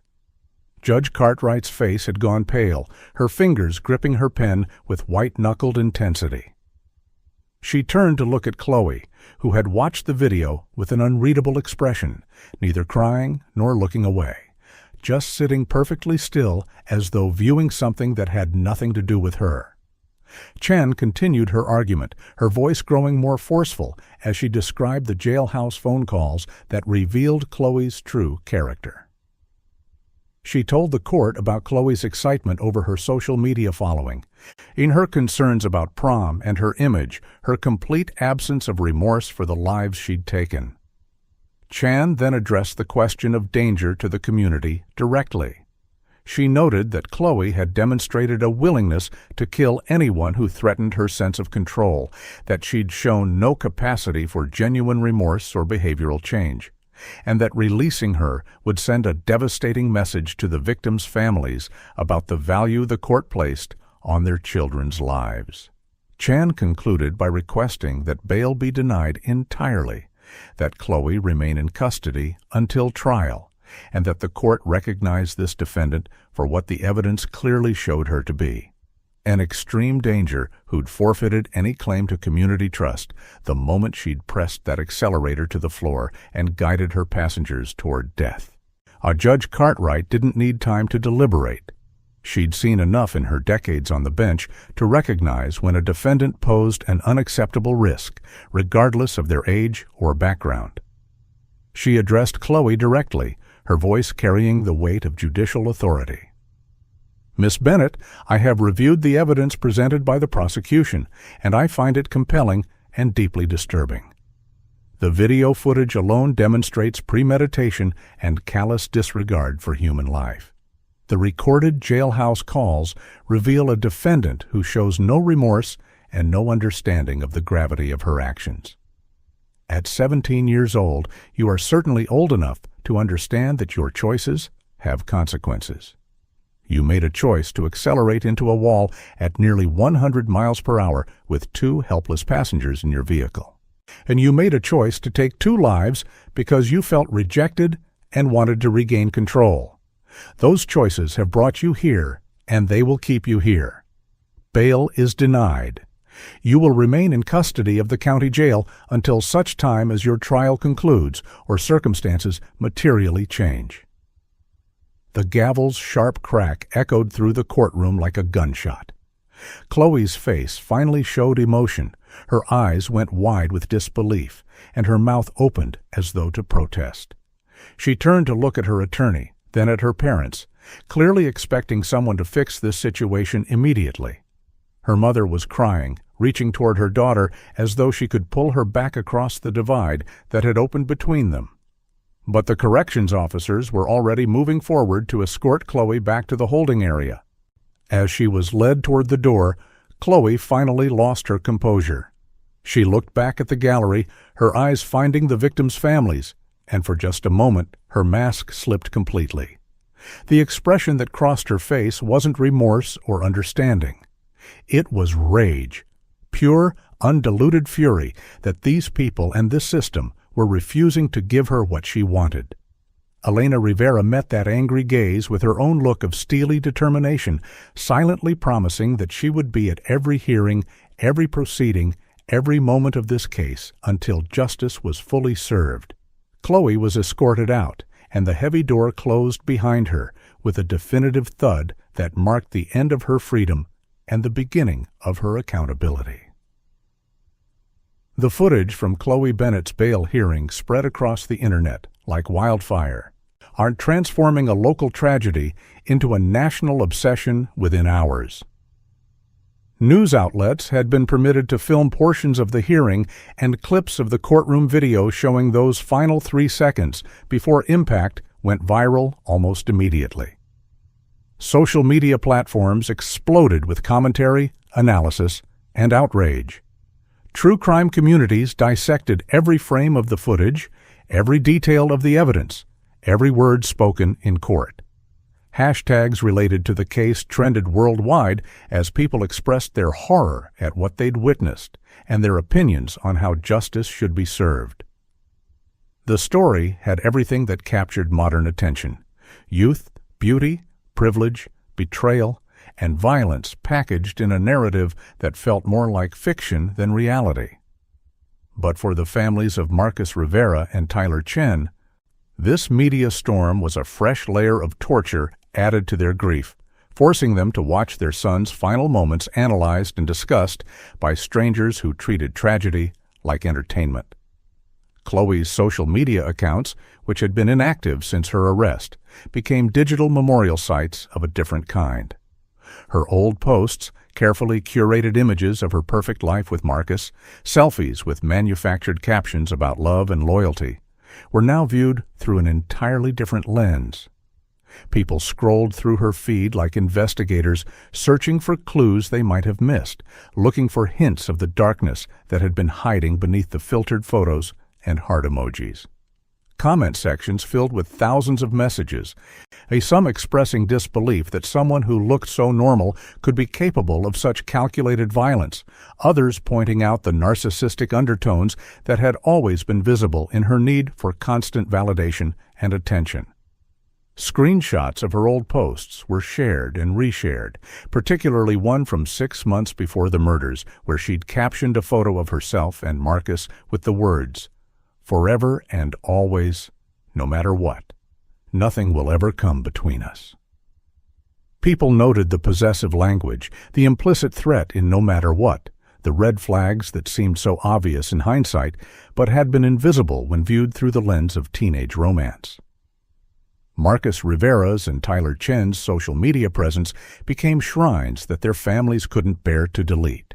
On friends and classmates flooded their pages with messages of love and loss, sharing memories and photographs that painted vivid pictures of the young men whose futures had been stolen. Marcus's baseball teammates posted photos from games and practices, their captions expressing disbelief that their friend and star player would never throw another pitch or celebrate another victory. Tyler's girlfriend created a heartbreaking tribute video set to his favorite song, combining photos and video clips that showed his infectious smile and the genuine kindness that everyone who knew him remembered.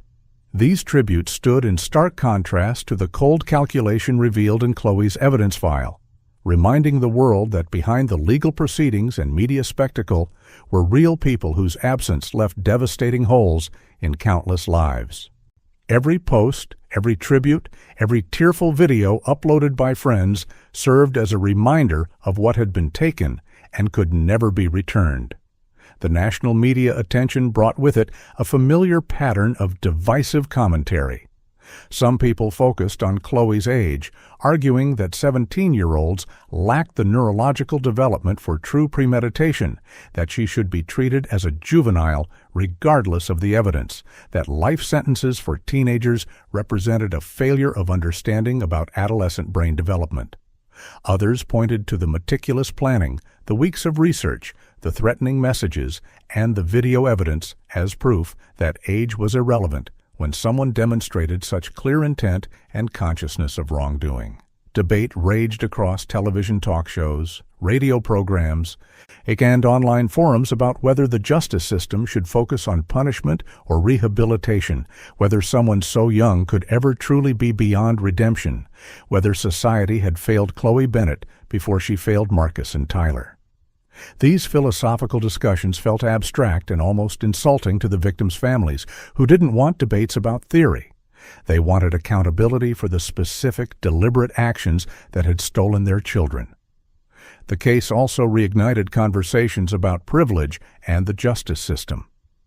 Commentators noted that the Bennett family's wealth had secured top-tier legal representation almost immediately.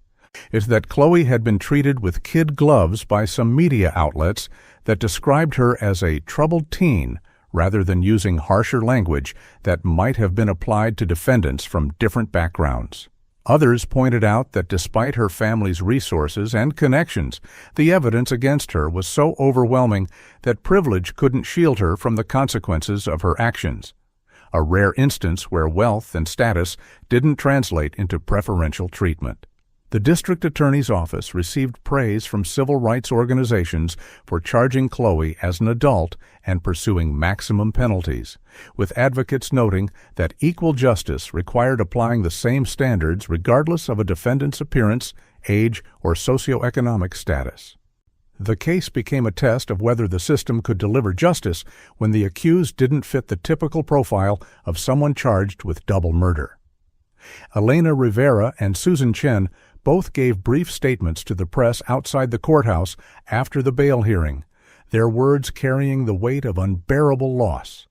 Elena spoke through tears about her son's dreams, his kindness, his future that would never unfold. She described Marcus as someone who'd always tried to see the best in people, who'd stayed with Khloe longer than he should have because he didn't want to hurt her, whose compassion had ultimately cost him his life. Susan talked about Tyler's loyalty, how he'd been trying to support his best friend through a difficult situation, how he'd texted his girlfriend expressing concern just minutes before he died. Both mothers made clear that they would attend every hearing, every trial day, every proceeding until justice was served. They wanted the world to remember their sons not as statistics or victims in a sensational case, but as beloved children whose lives had mattered, whose potential had been limitless, whose absence was felt every single day by everyone who'd known them. Their grief-stricken dignity stood in stark contrast to Khloe's recorded jailhouse calls, complaining about missing prom and worrying about her social media image. The media attention also brought unexpected revelations as journalists began investigating Khloe's background more thoroughly. Former classmates came forward with stories that hadn't seemed significant at the time, but now fit into a disturbing pattern. One girl described how Khloe had spread vicious rumors about her after she'd received a higher grade on a class project, systematically destroying her reputation over perceived competition. A former friend talked about how Khloe had cut her out of their social circle entirely after she'd gotten more attention than Khloe at a party, describing the social exile as cruel and calculated. Most troublingly, Khloe's ex-boyfriend from sophomore year gave an interview describing behavior during their relationship that had frightened him: the constant surveillance, the explosive reactions to perceived slights, the threat she'd made when he tried to break up with her that she would make sure everyone knew what kind of person he really was. He'd eventually stayed with her for an extra 2 months out of fear of what she might do to his reputation, only managing to end things when his family moved to a different school district. These stories painted a picture of someone who'd exhibited warning signs for years, someone whose need for control and inability to handle rejection had escalated steadily until it culminated in the ultimate act of violence. As the trial date approached and media coverage intensified, both legal teams found themselves navigating an environment where public opinion had largely already convicted Khloe Bennett in the court of popular sentiment. Defense attorney Richard Brennan gave carefully worded interviews emphasizing the importance of due process and the presumption of innocence, but his words fell on largely deaf ears in a public that had seen the video footage and read the evidence summaries. District Attorney Rebecca Chan faced her own challenges on needing to ensure that media attention didn't compromise the integrity of the legal proceedings or create grounds for appeal based on prejudicial pretrial publicity. She issued statements reminding everyone that justice would be served through the proper legal channels, not through social media outrage or public opinion polls. The families of Marcus and Tyler tried to avoid the media circus as much as possible, wanting to grieve privately while also ensuring their sons weren't forgotten in the spectacle surrounding their killer. As cameras followed every development and commentators analyzed every motion filed, the case barreled toward trial with the weight of national attention pressing down on everyone involved, on demanding justice and accountability for 2 lives deliberately extinguished by someone who'd thought she was too smart and too special to ever face consequences. The morning the trial began, the courthouse resembled a fortress under siege. Security had been tripled in response to the overwhelming public interest, with metal detectors at every entrance and courthouse deputies stationed throughout the building. The line to enter the courtroom for public seating stretched down the hallway and out into the street, with people arriving before dawn to secure one of the limited spots available after press and family seating had been allocated. Inside the courtroom, the atmosphere was thick with anticipation and tension. The victims' families occupied their designated rows, their faces showing the exhaustion of people who'd barely slept in the 3 months since their children had been killed. Elena Rivera clutched a small photograph of Marcus in her lap, while Susan Chen sat with her husband's arm around her shoulders, both of them looking like they were bracing for another wave of unbearable pain. They knew that this trial would force them to relive the worst night of their lives in excruciating detail, but they also knew it was necessary to ensure that justice was served. Judge Elizabeth Cartwright entered the courtroom with her characteristic authority, immediately establishing that she would tolerate no disruptions, no outbursts, and no behavior that disrespected the dignity of the proceedings. She reminded everyone present that despite the media attention and public interest, this was a courtroom governed by law and procedure, not an entertainment venue or a social media event. The jury filed in next, 12 citizens who'd been carefully selected through days of voir dire questioning, chosen because they'd managed to avoid the saturation media coverage or could credibly claim they could set aside what they'd heard and decide the case solely on evidence presented in court. They looked nervous and solemn, clearly aware of the responsibility they'd been given to determine whether a 17-year-old girl would spend the rest of her life in prison. Then Khloe herself was led into the courtroom by corrections officers, and every eye in the room fixed on her with an intensity that was almost physical. Khloe's appearance had been carefully orchestrated by her defense team. Gone was the orange jail jumpsuit, replaced by a conservative navy blue dress that made her look younger and more vulnerable. Her hair had been styled simply, pulled back with a modest headband. She wore minimal makeup and no jewelry except for small stud earrings. The transformation was designed to present her as a frightened teenager rather than a cold-blooded killer, to generate sympathy from jurors who might be swayed by her youth and appearance. But the strategy had a significant flaw. Khloe herself seemed unable to maintain the proper demeanor. As she walked to the defense table, her eyes swept across the courtroom with an expression that suggested curiosity and assessment rather than fear or remorse. When her gaze landed on Marcus's mother, there was no lowering of eyes in shame, no visible emotion at all. On just a brief moment of eye contact before Khloe looked away and took her seat beside her attorney. That small interaction told Elena Rivera everything she needed to know about whether Khloe had experienced any genuine transformation or remorse during her months in custody. District Attorney Rebecca Chan delivered the prosecution's opening statement with the controlled passion of someone who'd spent months preparing for this moment. She began not with legal theory or technical evidence, but with the victims. She asked the jury to imagine Marcus Rivera at 18 years old, standing on the edge of his future with a baseball scholarship and dreams of becoming a coach someday. She described Tyler Chen at 19, working part-time at his family's restaurant while taking college courses, planning to propose to his girlfriend at graduation. She painted vivid pictures of two young men whose lives were full of possibility, whose families loved them deeply, whose friends relied on them, whose futures stretched ahead, bright and unlimited. Then she asked the jury to imagine those same two young men sitting in a car on the evening of March 14th, believing they were simply going for a drive with someone they trusted, having no idea that the person behind the wheel had already decided they were going to die that night. The jury sat riveted, several members leaning forward, clearly affected by Chan's words. Chan then methodically outlined the evidence she would present, building a roadmap that took the jury from Khloe's deteriorating relationship with Marcus through her threatening messages, her online research, her careful selection of a crash location, and finally to those 17 seconds of video footage that captured the moment of murder. She explained the black box data in terms that made the technical evidence accessible, how it showed Khloe pressing the accelerator all the way to the floor and holding it there for 5 full seconds, how it proved there'd been no attempt to brake, how the steering remained perfectly straight as the vehicle accelerated toward a brick wall at nearly 100 miles per hour. She described the search history that showed weeks of planning and research into how to cause a fatal crash. She promised to play the jailhouse calls that revealed Khloe's true character and her complete lack of remorse.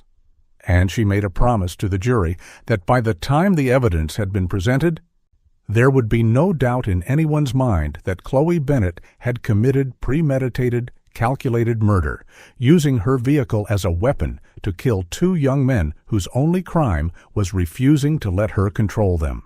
Defense attorney Richard Brennan faced an almost impossible task in his opening statement, and he knew it.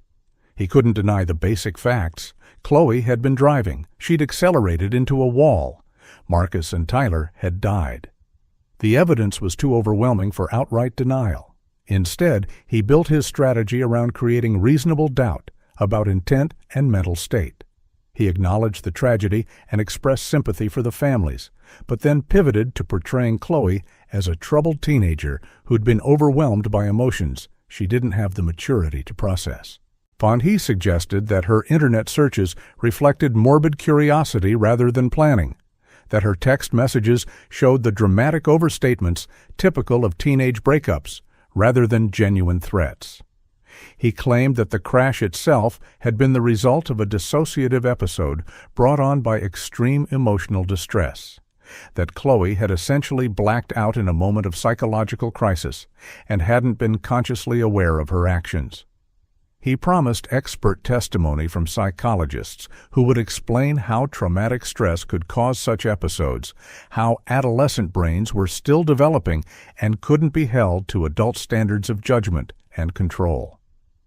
Brennan's argument required the jury to accept that all the evidence of planning and calculation was coincidental, that Khloe's calm demeanor in the video was actually evidence of dissociation rather than deliberation, that her lack of remorse in jail calls reflected trauma and compartmentalization rather than narcissistic indifference. It was a theory that stretched credibility, but it was the only defense available given the facts. Brennan spoke with conviction and compassion, portraying Khloe as a victim herself, a victim of her own underdeveloped brain, her emotional immaturity, her inability to cope with rejection in healthy ways.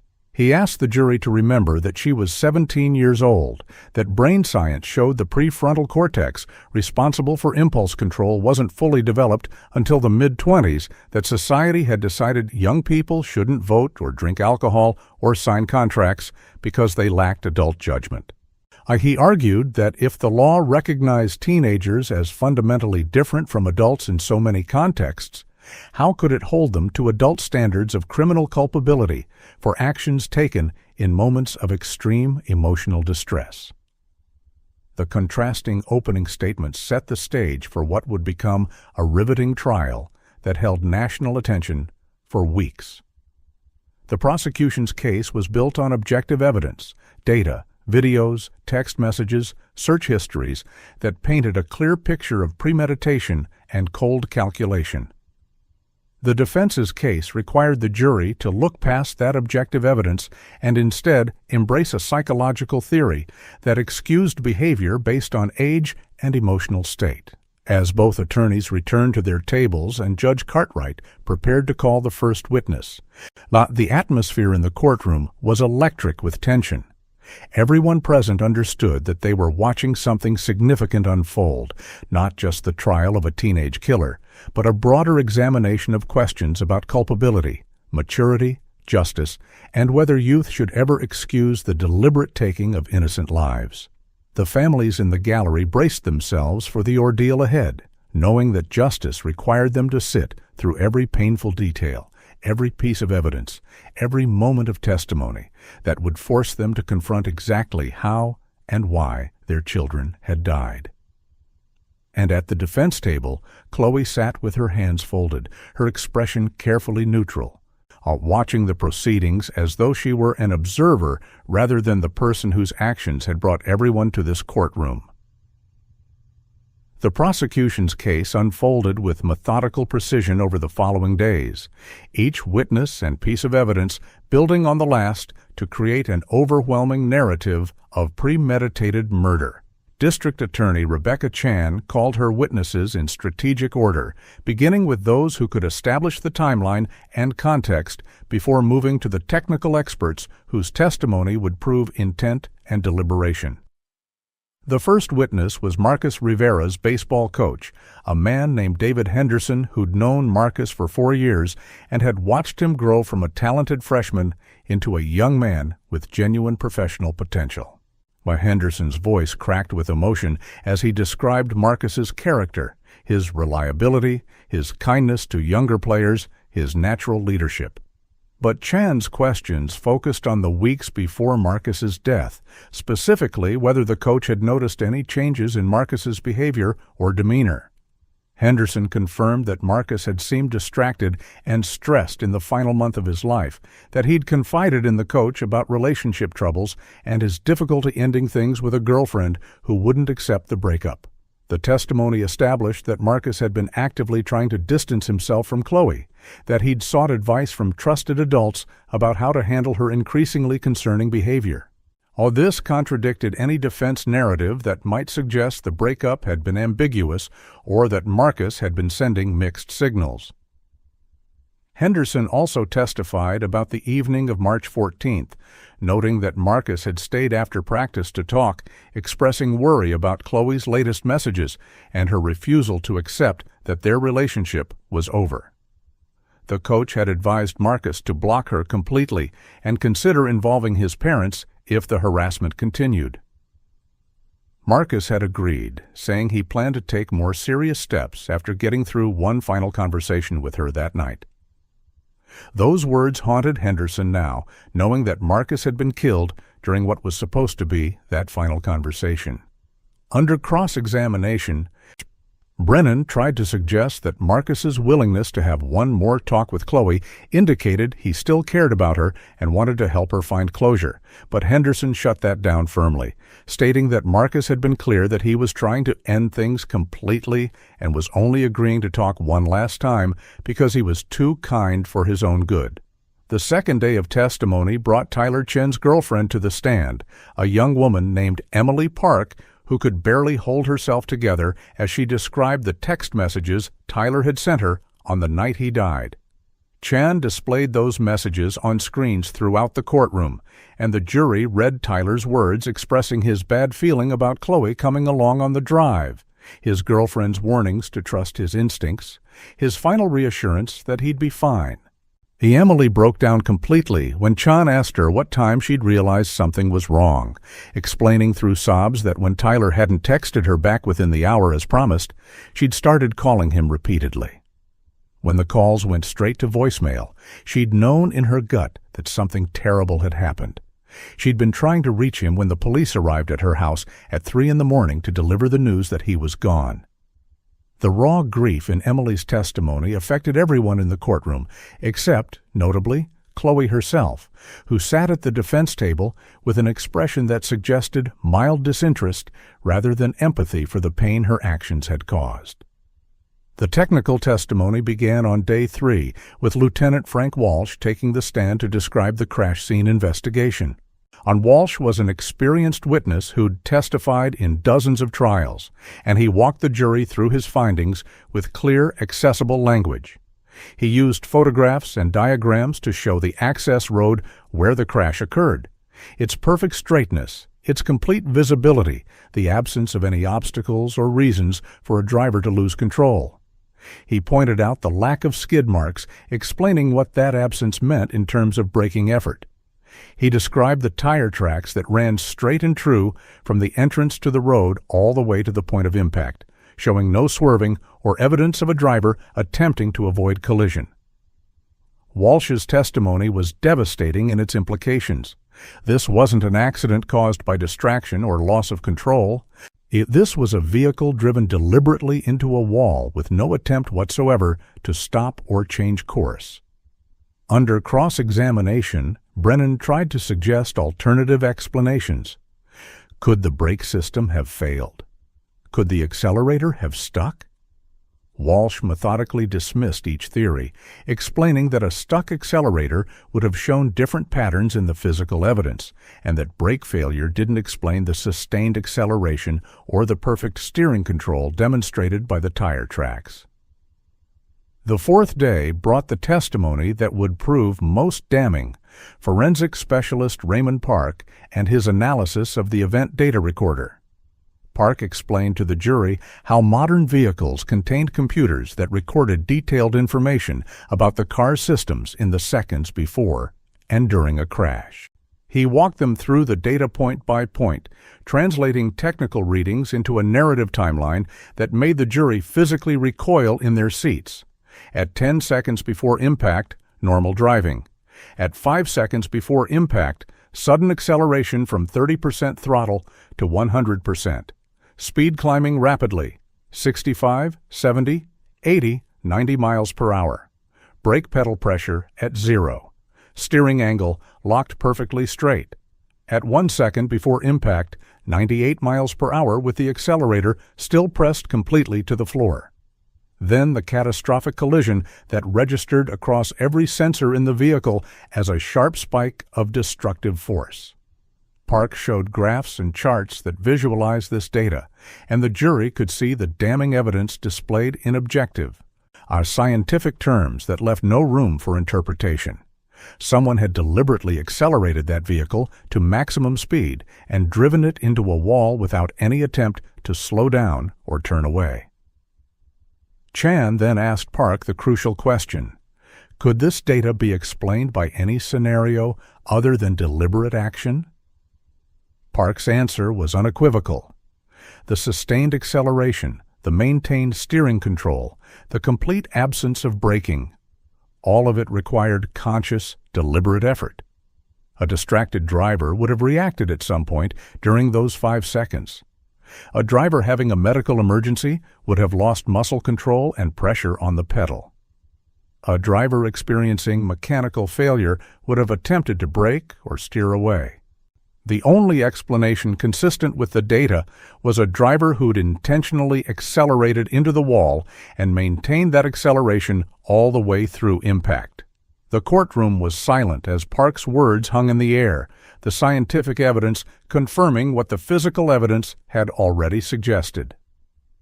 Brennan's cross-examination focused on trying to introduce doubt about whether extreme emotional distress could mimic deliberate control, whether someone in a dissociative state might maintain physical actions while being mentally absent, but Park held firm that the precision of the acceleration and steering required active consciousness and intent.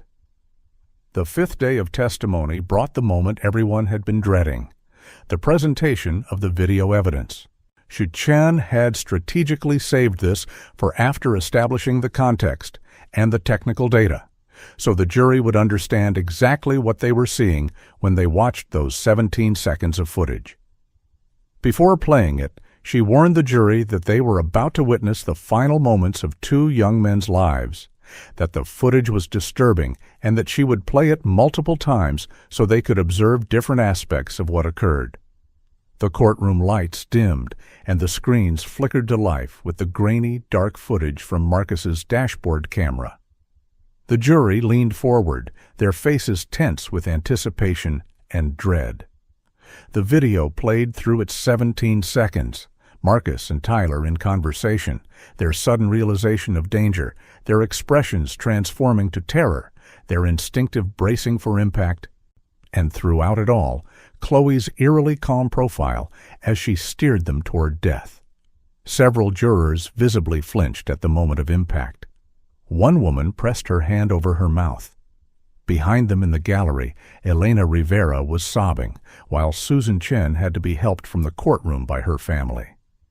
Chan played the video 3 more times, each viewing focusing the jury's attention on different elements. The second viewing highlighted Marcus's and Tyler's faces, their desperate attempts to react, the horror in their eyes as they realized what was happening.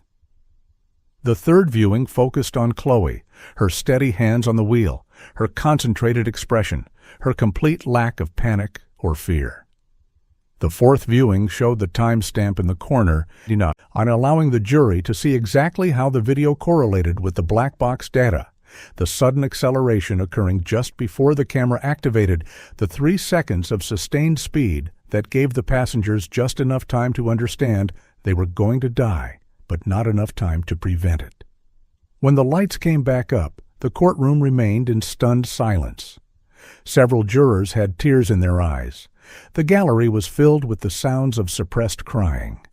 And at the defense table, Khloe sat with her eyes downcast, not from shame, but seemingly from tactical awareness that any other expression would be captured by the cameras and used against her. Chan let the silence stretch for a long moment before quietly informing the judge that the prosecution rested its evidentiary presentation, knowing that no words she could add would be more powerful than what the jury had just witnessed with their own eyes. Richard Brennan faced the nearly impossible task of creating reasonable doubt in the minds of jurors who had just watched video evidence of his client calmly steering two young men to their deaths. His strategy relied heavily on psychological expert testimony designed to reframe Khloe's actions as the result of mental health crises rather than cold calculation. His first witness was Dr. Patricia Holbrook, a forensic psychologist who specialized in adolescent development and trauma responses. Dr. Holbrook had interviewed Khloe multiple times during her incarceration and had reviewed her complete history, including medical records, school evaluations, and family background. She testified that Khloe exhibited symptoms consistent with complex trauma stemming from childhood experiences of emotional neglect and unrealistic parental expectations. According to Dr. Holbrook's assessment, Khloe had developed maladaptive coping mechanisms and an insecure attachment style that made romantic rejection feel like a life-threatening event to her developing brain. She described how adolescent neuroscience showed that the prefrontal cortex responsible for impulse control and rational decision-making wasn't fully developed until the mid-20s, making teenagers physiologically more prone to extreme emotional reactions and poor judgment. Dr. Holbrook's testimony attempted to explain Khloe's internet searches and threatening messages as expressions of emotional dysregulation rather than evidence of planning. She suggested that adolescents often engaged in dramatic thinking and catastrophizing without truly intending to act on those thoughts. The searches about car crashes, in her professional opinion, reflected Khloe's state of emotional crisis and possible suicidal ideation rather than homicidal planning. Most controversially, Dr. Holbrook testified that the crash itself could have occurred during a dissociative episode, a psychological state where a person becomes disconnected from their conscious awareness and operates on autopilot, potentially engaging in complex behaviors while not being fully present mentally. She explained that extreme emotional distress could trigger such episodes, particularly in adolescents whose brains were already vulnerable due to developmental immaturity. According to this theory, Khloe might have accelerated into the wall while in a dissociative state, technically controlling the vehicle but not being fully conscious of her actions or their consequences. District Attorney Rebecca Chan's cross-examination of Dr. Holbrook was surgical in its precision. She began by establishing Dr. Holbrook's fees for her evaluation and testimony, making clear to the jury that this expert had been paid substantial sums by the defense. Then Chan systematically dismantled the dissociation theory by walking through the specific evidence that demonstrated conscious, deliberate planning. She asked Dr. Holbrook how dissociation could explain internet searches conducted over multiple days and weeks, searches that showed progressive research into fatal crashes and location scouting. Dr. Holbrook struggled to answer, on eventually suggesting that the searches could have been conducted during multiple dissociative episodes, a response that strained credibility. Chan then confronted her with the text messages sent over a 3-week period, asking how dissociation explained sustained threatening behavior across such an extended timeline. Dr. Holbrook attempted to reframe the messages as emotional outbursts rather than genuine threats, but Chan read them aloud in sequence, forcing the jury to hear the escalating violence in Khloe's own words. Chan's most devastating line of questioning focused on the video evidence and the black box data. She asked Dr. Holbrook to explain how someone in a dissociative state could maintain perfect steering control while accelerating to 98 miles per hour on a straight road leading to a wall. She pointed out that dissociation typically involved confusion, disorientation, and loss of motor control, not the precise execution of a complex task requiring sustained attention and physical coordination. Dr. Holbrook attempted to distinguish between different types of dissociative states, but her explanations became increasingly convoluted and unconvincing. Chan then played the video footage again, asking Dr. Holbrook to identify any signs of dissociation in Khloe's demeanor. The psychologist pointed to Khloe's blank expression as potential evidence, but Chan countered by noting that the expression looked less like mental absence and more like concentration. She asked Dr. Holbrook if she'd ever seen Khloe show genuine remorse during their interviews, if Khloe had ever expressed empathy for the victims or understanding of the harm she'd caused. Dr. Holbrook admitted that Khloe's primary concerns during their sessions had been about her own situation rather than her victims, a response that undermined the entire defense narrative of a traumatized teenager overwhelmed by circumstances. Brennan's next witness was Dr. Marcus Chen, a neurologist who'd brought brain scans and imaging to demonstrate the physical immaturity of adolescent brains. Dr. Chen provided genuinely interesting testimony about brain development, showing the jury color-coded images that highlighted areas still under construction in 17-year-old brains. He explained that the prefrontal cortex, responsible for executive functions like planning, impulse control, and consideration of consequences, didn't reach full maturity until around age 25. He cited studies showing that adolescents were more susceptible to emotional reasoning, peer pressure, and risk-taking behavior than adults. His testimony was designed to support the argument that Khloe shouldn't be held to adult standards of culpability because her brain literally wasn't capable of adult-level judgment. The presentation was compelling in general terms, painting a picture of adolescence as a period of biological vulnerability that society should account for when assigning criminal responsibility. Several jurors nodded along as Dr. Chen explained the science, and Brennan looked pleased with how the testimony was developing. But then came Chan's cross-examination, and Dr. Chen's general principles collided with the specific facts of this case. Chan asked Dr. Chen if the adolescent brain was capable of planning multiple steps ahead, for example, researching locations, sending threatening messages, and scouting crash sites over a period of weeks. Dr. Chen had to acknowledge that yes, adolescent brains could certainly engage in planning behavior, though they might not fully appreciate consequences. Chan then asked if adolescent brains were capable of deception, of maintaining false narratives, and manipulating others' perceptions. Again, Dr. Chen confirmed that adolescents were quite capable of sophisticated social manipulation. Chan walked him through the specific evidence in this case, the weeks of research, the selection of a specific location, the execution of a plan that required sustained attention and motor control, the immediate adoption of a victim narrative after the crash, the jailhouse calls showing tactical awareness of image management. She asked Dr. Chen if any of those behaviors suggested a brain that was incapable of understanding actions and consequences. He admitted they didn't, acknowledging that brain immaturity made poor choices more likely, but didn't eliminate capacity for intentional, planned behavior. Chan's final question to Dr. Chen was devastating in its simplicity. She asked him to state, based on the evidence in this case, whether Khloe Bennett's brain had been sufficiently developed to understand that accelerating to 98 miles per hour into a brick wall with passengers in the car would likely kill those passengers. Dr. Chen paused for a long moment, clearly recognizing the trap but bound by professional honesty to answer truthfully. He acknowledged that yes, even an adolescent brain would understand that basic cause and effect relationship. Chan let that answer hang in the air before sitting down, having effectively neutralized the defense's neurological argument. The science about adolescent brain development was interesting in general, but it couldn't explain away the specific, deliberate actions that Khloe had taken over weeks of planning and the 3 final seconds of sustained acceleration toward death.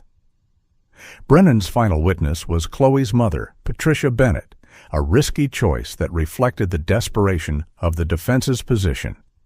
Patricia took the stand, looking exhausted and heartbroken, a mother watching her only child face life in prison. Brennan's questions focused on painting Khloe's childhood and development in sympathetic terms. Patricia described Khloe as a sensitive child who'd struggled with anxiety, who'd always been emotionally intense, who'd taken rejection and failure harder than other children. She talked about Khloe's perfectionism, her need for approval, her devastation when things didn't go according to plan. The testimony was designed to humanize Khloe and support the defense's narrative of a troubled teenager who'd been overwhelmed by circumstances beyond her emotional capacity to handle. Patricia cried as she described her daughter's relationship with Marcus, portraying it as intense and all-consuming for Khloe, suggesting that the breakup had been psychologically catastrophic for someone so emotionally fragile. It was compelling testimony delivered by a genuinely grieving mother, and several jurors appeared moved by Patricia's obvious pain. But Chan's cross-examination revealed the darker side of Patricia's testimony.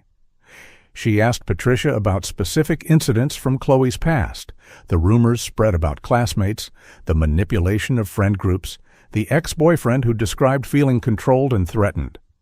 Patricia initially tried to minimize these incidents as normal teenage drama, but Chan pressed harder, forcing her to acknowledge that multiple people had complained about Khloe's behavior over the years.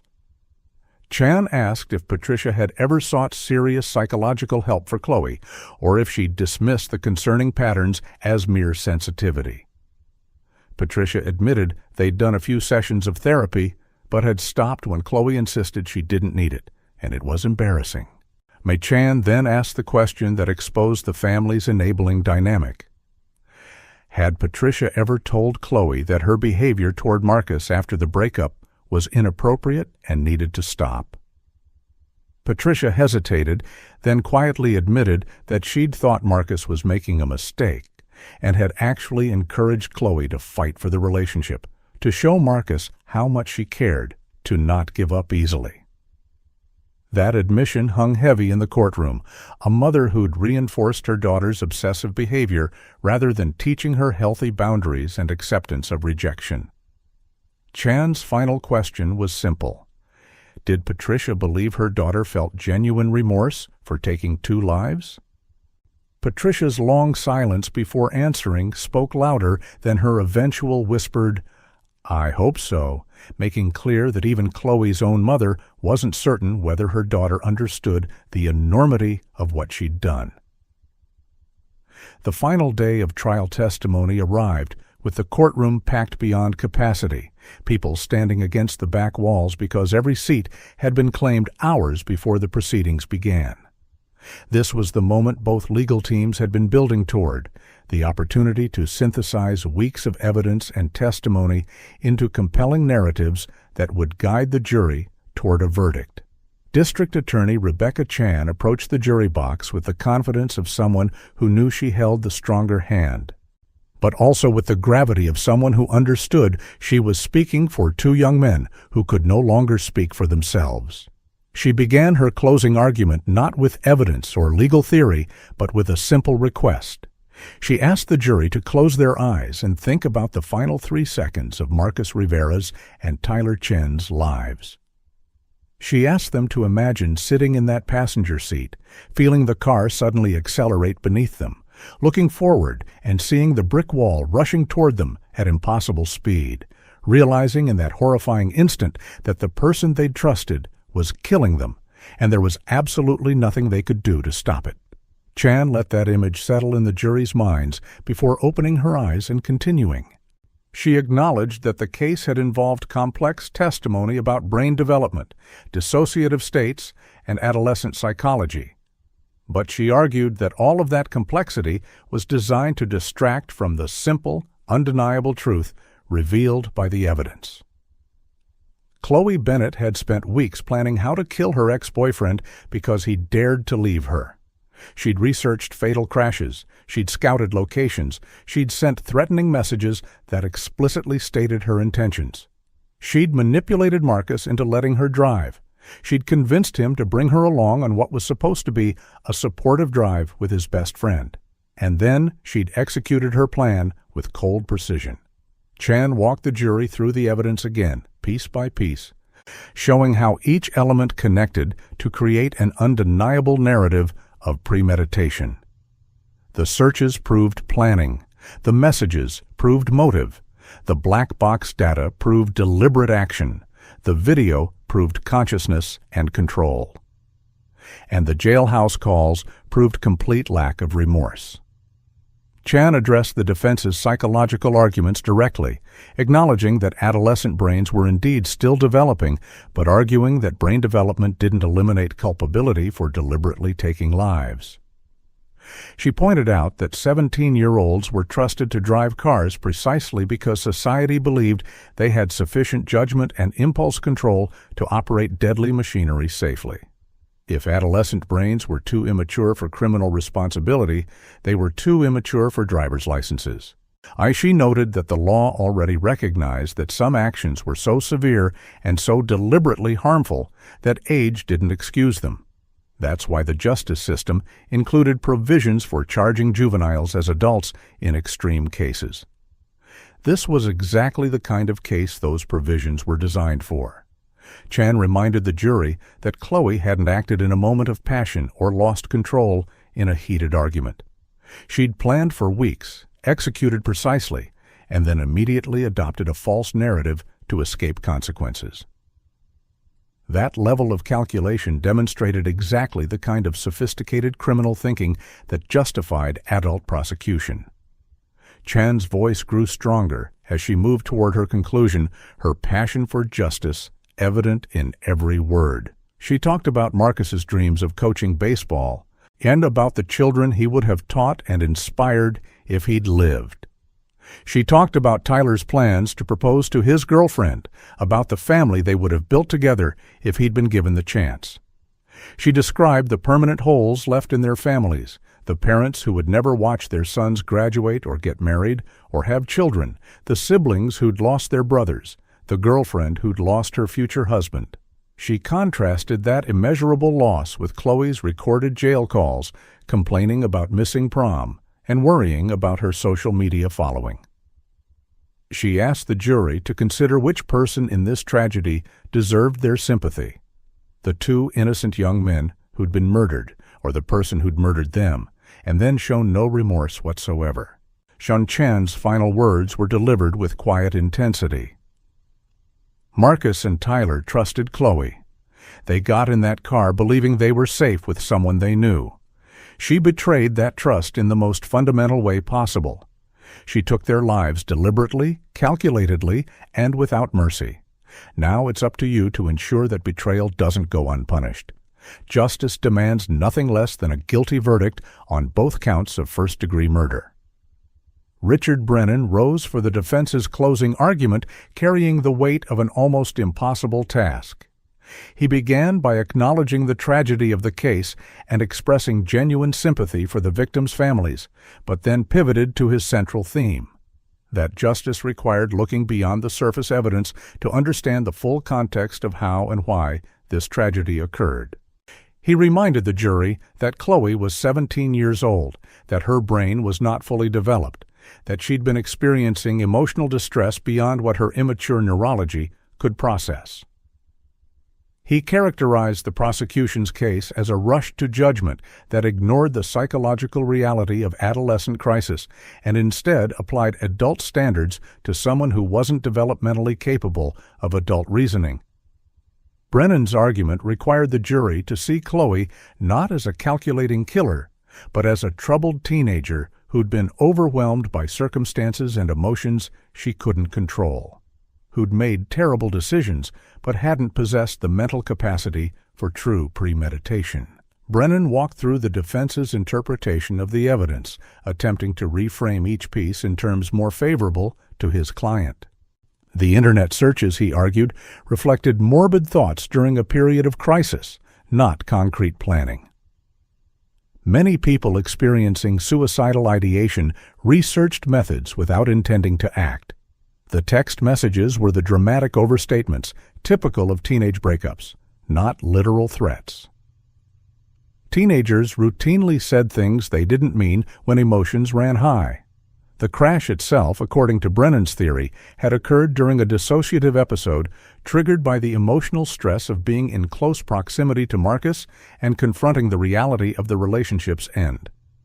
He acknowledged the black box data showing sustained acceleration, but argued that dissociative states could involve complex physical behaviors performed without conscious awareness.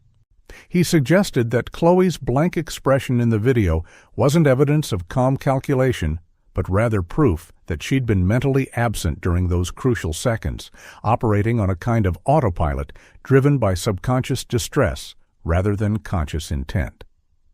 Brennan addressed the jailhouse calls by characterizing them as evidence of ongoing trauma and psychological compartmentalization rather than lack of remorse.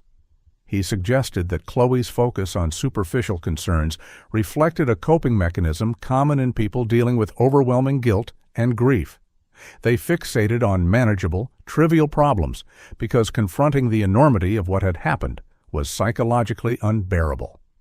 He argued that the jury shouldn't mistake trauma response for callousness, and that young people often processed tragedy in ways that looked inappropriate to adults, but reflected their limited emotional development and coping skills. Brennan's argument required significant leaps of logic and generous interpretation of evidence, but he delivered it with conviction, appealing to the jury's compassion and asking them to recognize that Khloe deserved treatment and rehabilitation rather than life imprisonment. He characterized a guilty verdict as society's failure to account for the reality of adolescent psychology, arguing that true justice would involve recognizing Khloe's diminished capacity and providing her with the mental health support she needed, rather than condemning her to decades in adult prison. Brennan's closing focused heavily on the concept of reasonable doubt, reminding jurors that they didn't have to be certain of his interpretation to acquit. They only needed to find that the prosecution hadn't proven intent beyond reasonable doubt. He argued that the existence of alternative explanations, even if those explanations seemed less likely, created the doubt necessary for acquittal, or at least for conviction on lesser charges like manslaughter rather than first-degree murder. He asked the jury to consider whether they could truly know what had been in Khloe's mind during those crucial seconds, whether they could be absolutely certain she'd acted with conscious intent rather than unconscious response to psychological crisis. His final appeal was emotional, asking jurors to imagine their own children or younger siblings facing life in prison for actions taken during the emotionally volatile teenage years, to consider whether such permanent punishment reflected the kind of justice they wanted their legal system to deliver. It was a powerful closing that played on sympathy and doubt, the best argument possible given the evidence, but it remained unclear whether it would be enough to overcome the prosecution's overwhelming case. Rebecca Chan had the final word through rebuttal argument, and she used it to systematically dismantle the defense's psychological theories. She pointed out that dissociation and brain development couldn't explain weeks of planning, that those theories might excuse a momentary loss of control but couldn't account for sustained research, location scouting, and manipulative behavior over an extended period. She noted that the defense wanted the jury to believe Khloe was simultaneously sophisticated enough to plan and execute a complex crime, but somehow too immature to be held responsible for it. A logical contradiction that didn't hold up under scrutiny.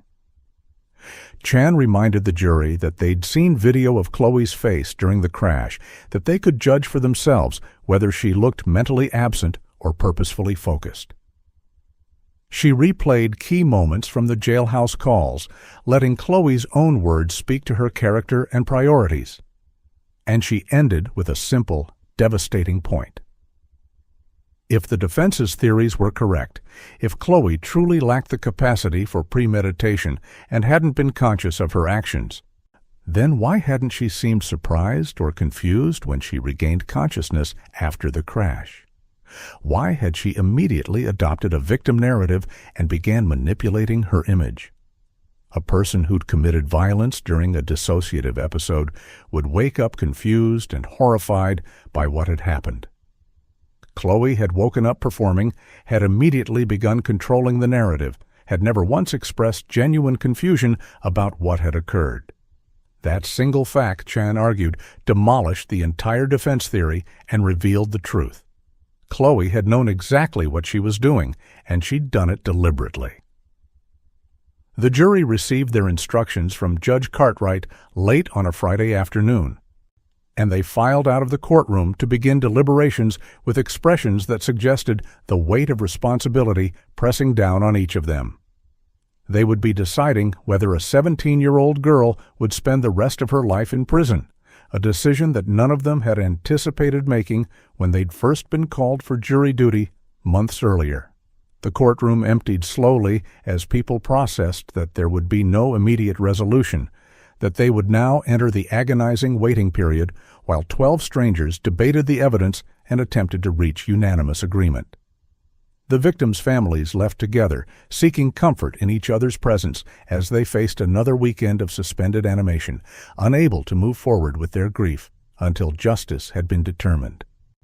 Khloe was led back to the holding cells to wait, and for the first time during the trial, her carefully controlled mask had shown cracks. Her hands were shaking as the corrections officers escorted her away, the reality that her fate was now completely out of her control finally penetrating her armor of confidence. The weekend passed with excruciating slowness for everyone invested in the case. News outlets filled airtime with analysis and speculation, legal experts offering opinions on which way the jury might lean, based on their observations of juror body language and attention patterns during testimony. Social media exploded with armchair verdicts, with the overwhelming majority of public opinion running strongly against Khloe. The families tried to find distraction in normal activities, but found themselves constantly checking phones for updates, unable to focus on anything except the impending decision. Elena Rivera told reporters who caught her leaving church on Sunday that she'd been praying not for vengeance, but for truth, for a verdict that accurately reflected what her son had suffered and what Khloe had deliberately done. Susan Chen remained more private, but her husband released a statement expressing their faith in the justice system and their hope that the jury had truly heard the evidence and understood the magnitude of the loss his family had endured. Monday morning arrived with no verdict. The jury sent out a note requesting to review the video evidence again, a request that sent ripples of interpretation through legal analysts who debated whether this meant jurors were carefully examining details or whether some members were holding out and needed to be convinced. The video was replayed in the jury room multiple times, and then the jury requested the black box data and Dr. Park's testimony about its interpretation. They were clearly working through the evidence systematically, taking their responsibility seriously. Tuesday brought another note, this time requesting portions of the Jailhouse call recordings and clarification on the legal definition of premeditation. Judge Cartwright provided the clarification in writing, explaining that premeditation didn't require weeks or days of planning. It only required that the defendant had formed the intent to kill and had time to reflect on that decision, even if that time was measured in seconds rather than hours. The fact that the jury was asking about premeditation suggested they were grappling with the core question of whether Khloe's actions had been deliberate or the result of impaired judgment. Wednesday morning, the third full day of deliberations, brought the note everyone had been waiting for. The jury had reached a verdict. Word spread through the courthouse within minutes, and within an hour, the courtroom was packed once again with everyone who'd followed the trial. The atmosphere was electric with tension and anticipation.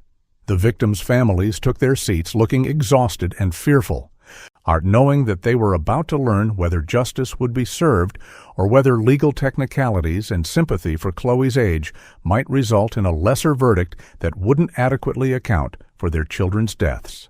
Khloe was brought in looking pale and drawn, the 3 days of waiting having clearly taken a toll on her composure.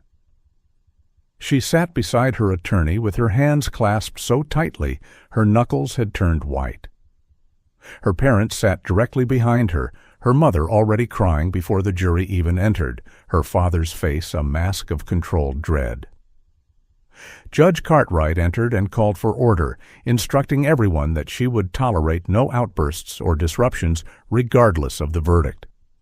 The jury filed in, none of them making eye contact with either the defense or prosecution tables. She would detail that experienced court watchers noted could signal a guilty verdict. Juries who'd voted to acquit often looked at defendants sympathetically, but these jurors kept their eyes carefully neutral, looking only at the judge.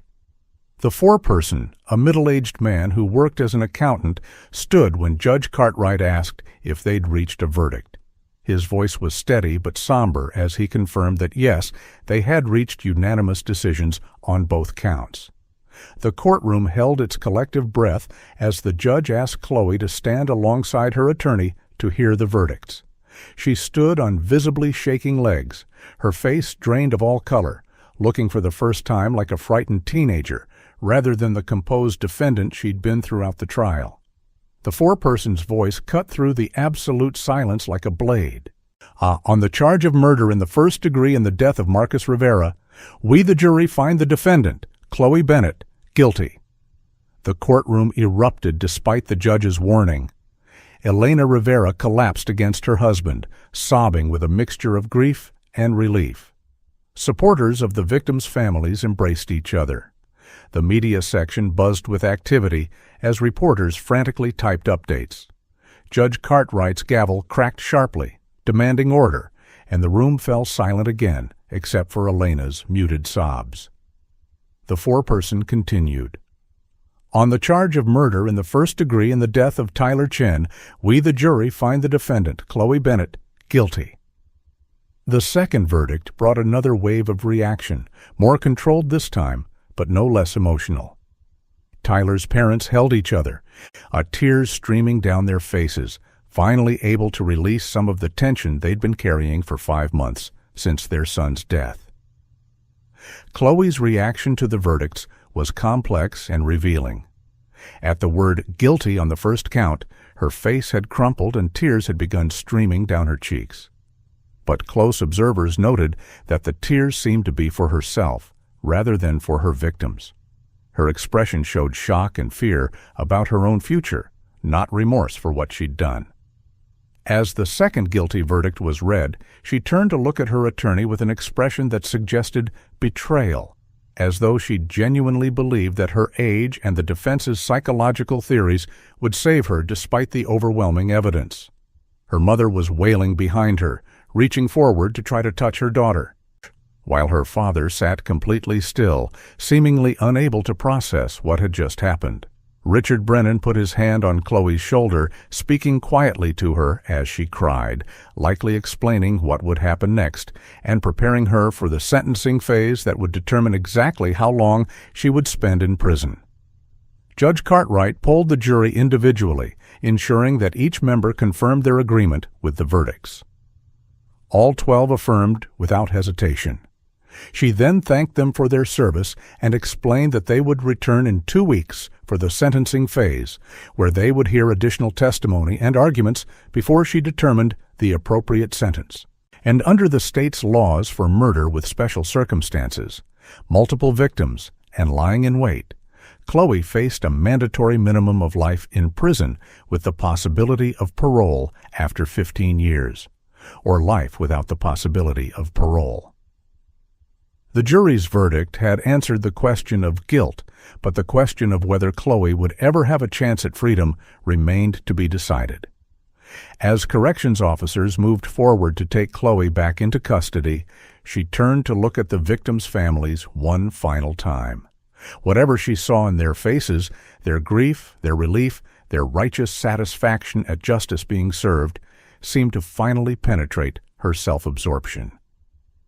Her expression shifted into something that might have been the beginning of actual remorse, or might simply have been the full realization that her life as she'd known it was over forever. The courtroom slowly emptied as people processed what they'd witnessed. Outside on the courthouse steps, District Attorney Rebecca Chan gave a brief statement expressing satisfaction with the verdict and gratitude to the jury for their careful consideration of the evidence. She emphasized that this case had never been about punishing a teenager for being a teenager, but about holding someone accountable for deliberately taking two innocent lives after weeks of planning. She noted that the verdict sent an important message that youth didn't excuse calculated violence, that the justice system could distinguish between immature mistakes and deliberate murder. Richard Brennan declined to make a statement, but his expression showed the exhaustion of a lawyer who'd fought hard for a client against impossible odds and had ultimately lost, as everyone including him had probably known he would from the moment he'd first watched that dashboard camera video. Elena Rivera spoke on behalf of both families, her voice steady despite the tears still streaming down her face. She thanked the jury for seeing through the defense's attempts to make excuses for inexcusable actions. She said that while nothing could bring Marcus and Tyler back, knowing that Khloe would be held accountable for stealing their lives provided a measure of justice that allowed the families to begin truly grieving rather than remaining suspended in legal limbo. She expressed hope that the sentencing phase would result in a sentence that reflected the magnitude of the loss. That would ensure Khloe couldn't harm anyone else, and that would honor the memories of two young men who deserved so much more than the fate Khloe had chosen for them. As she finished speaking and turned to leave with her family, a reporter called out asking if she could ever forgive Khloe Bennett. Elena paused, considering the question carefully before responding. "Forgiveness isn't mine to give," she said quietly. Only Marcus could forgive her, and she made sure he'd never have that chance. What I can do is ensure his memory is honored, and that what happened to him serves as a warning about the dangers of obsessive control and narcissistic rage. If this case saves even one person from someone like Khloe, then maybe Marcus's death will have meaning beyond the tragedy. With those words, she walked away, leaving the media and public to continue their dissection of a case that had captured national attention and delivered a verdict that most believed justice had demanded all along.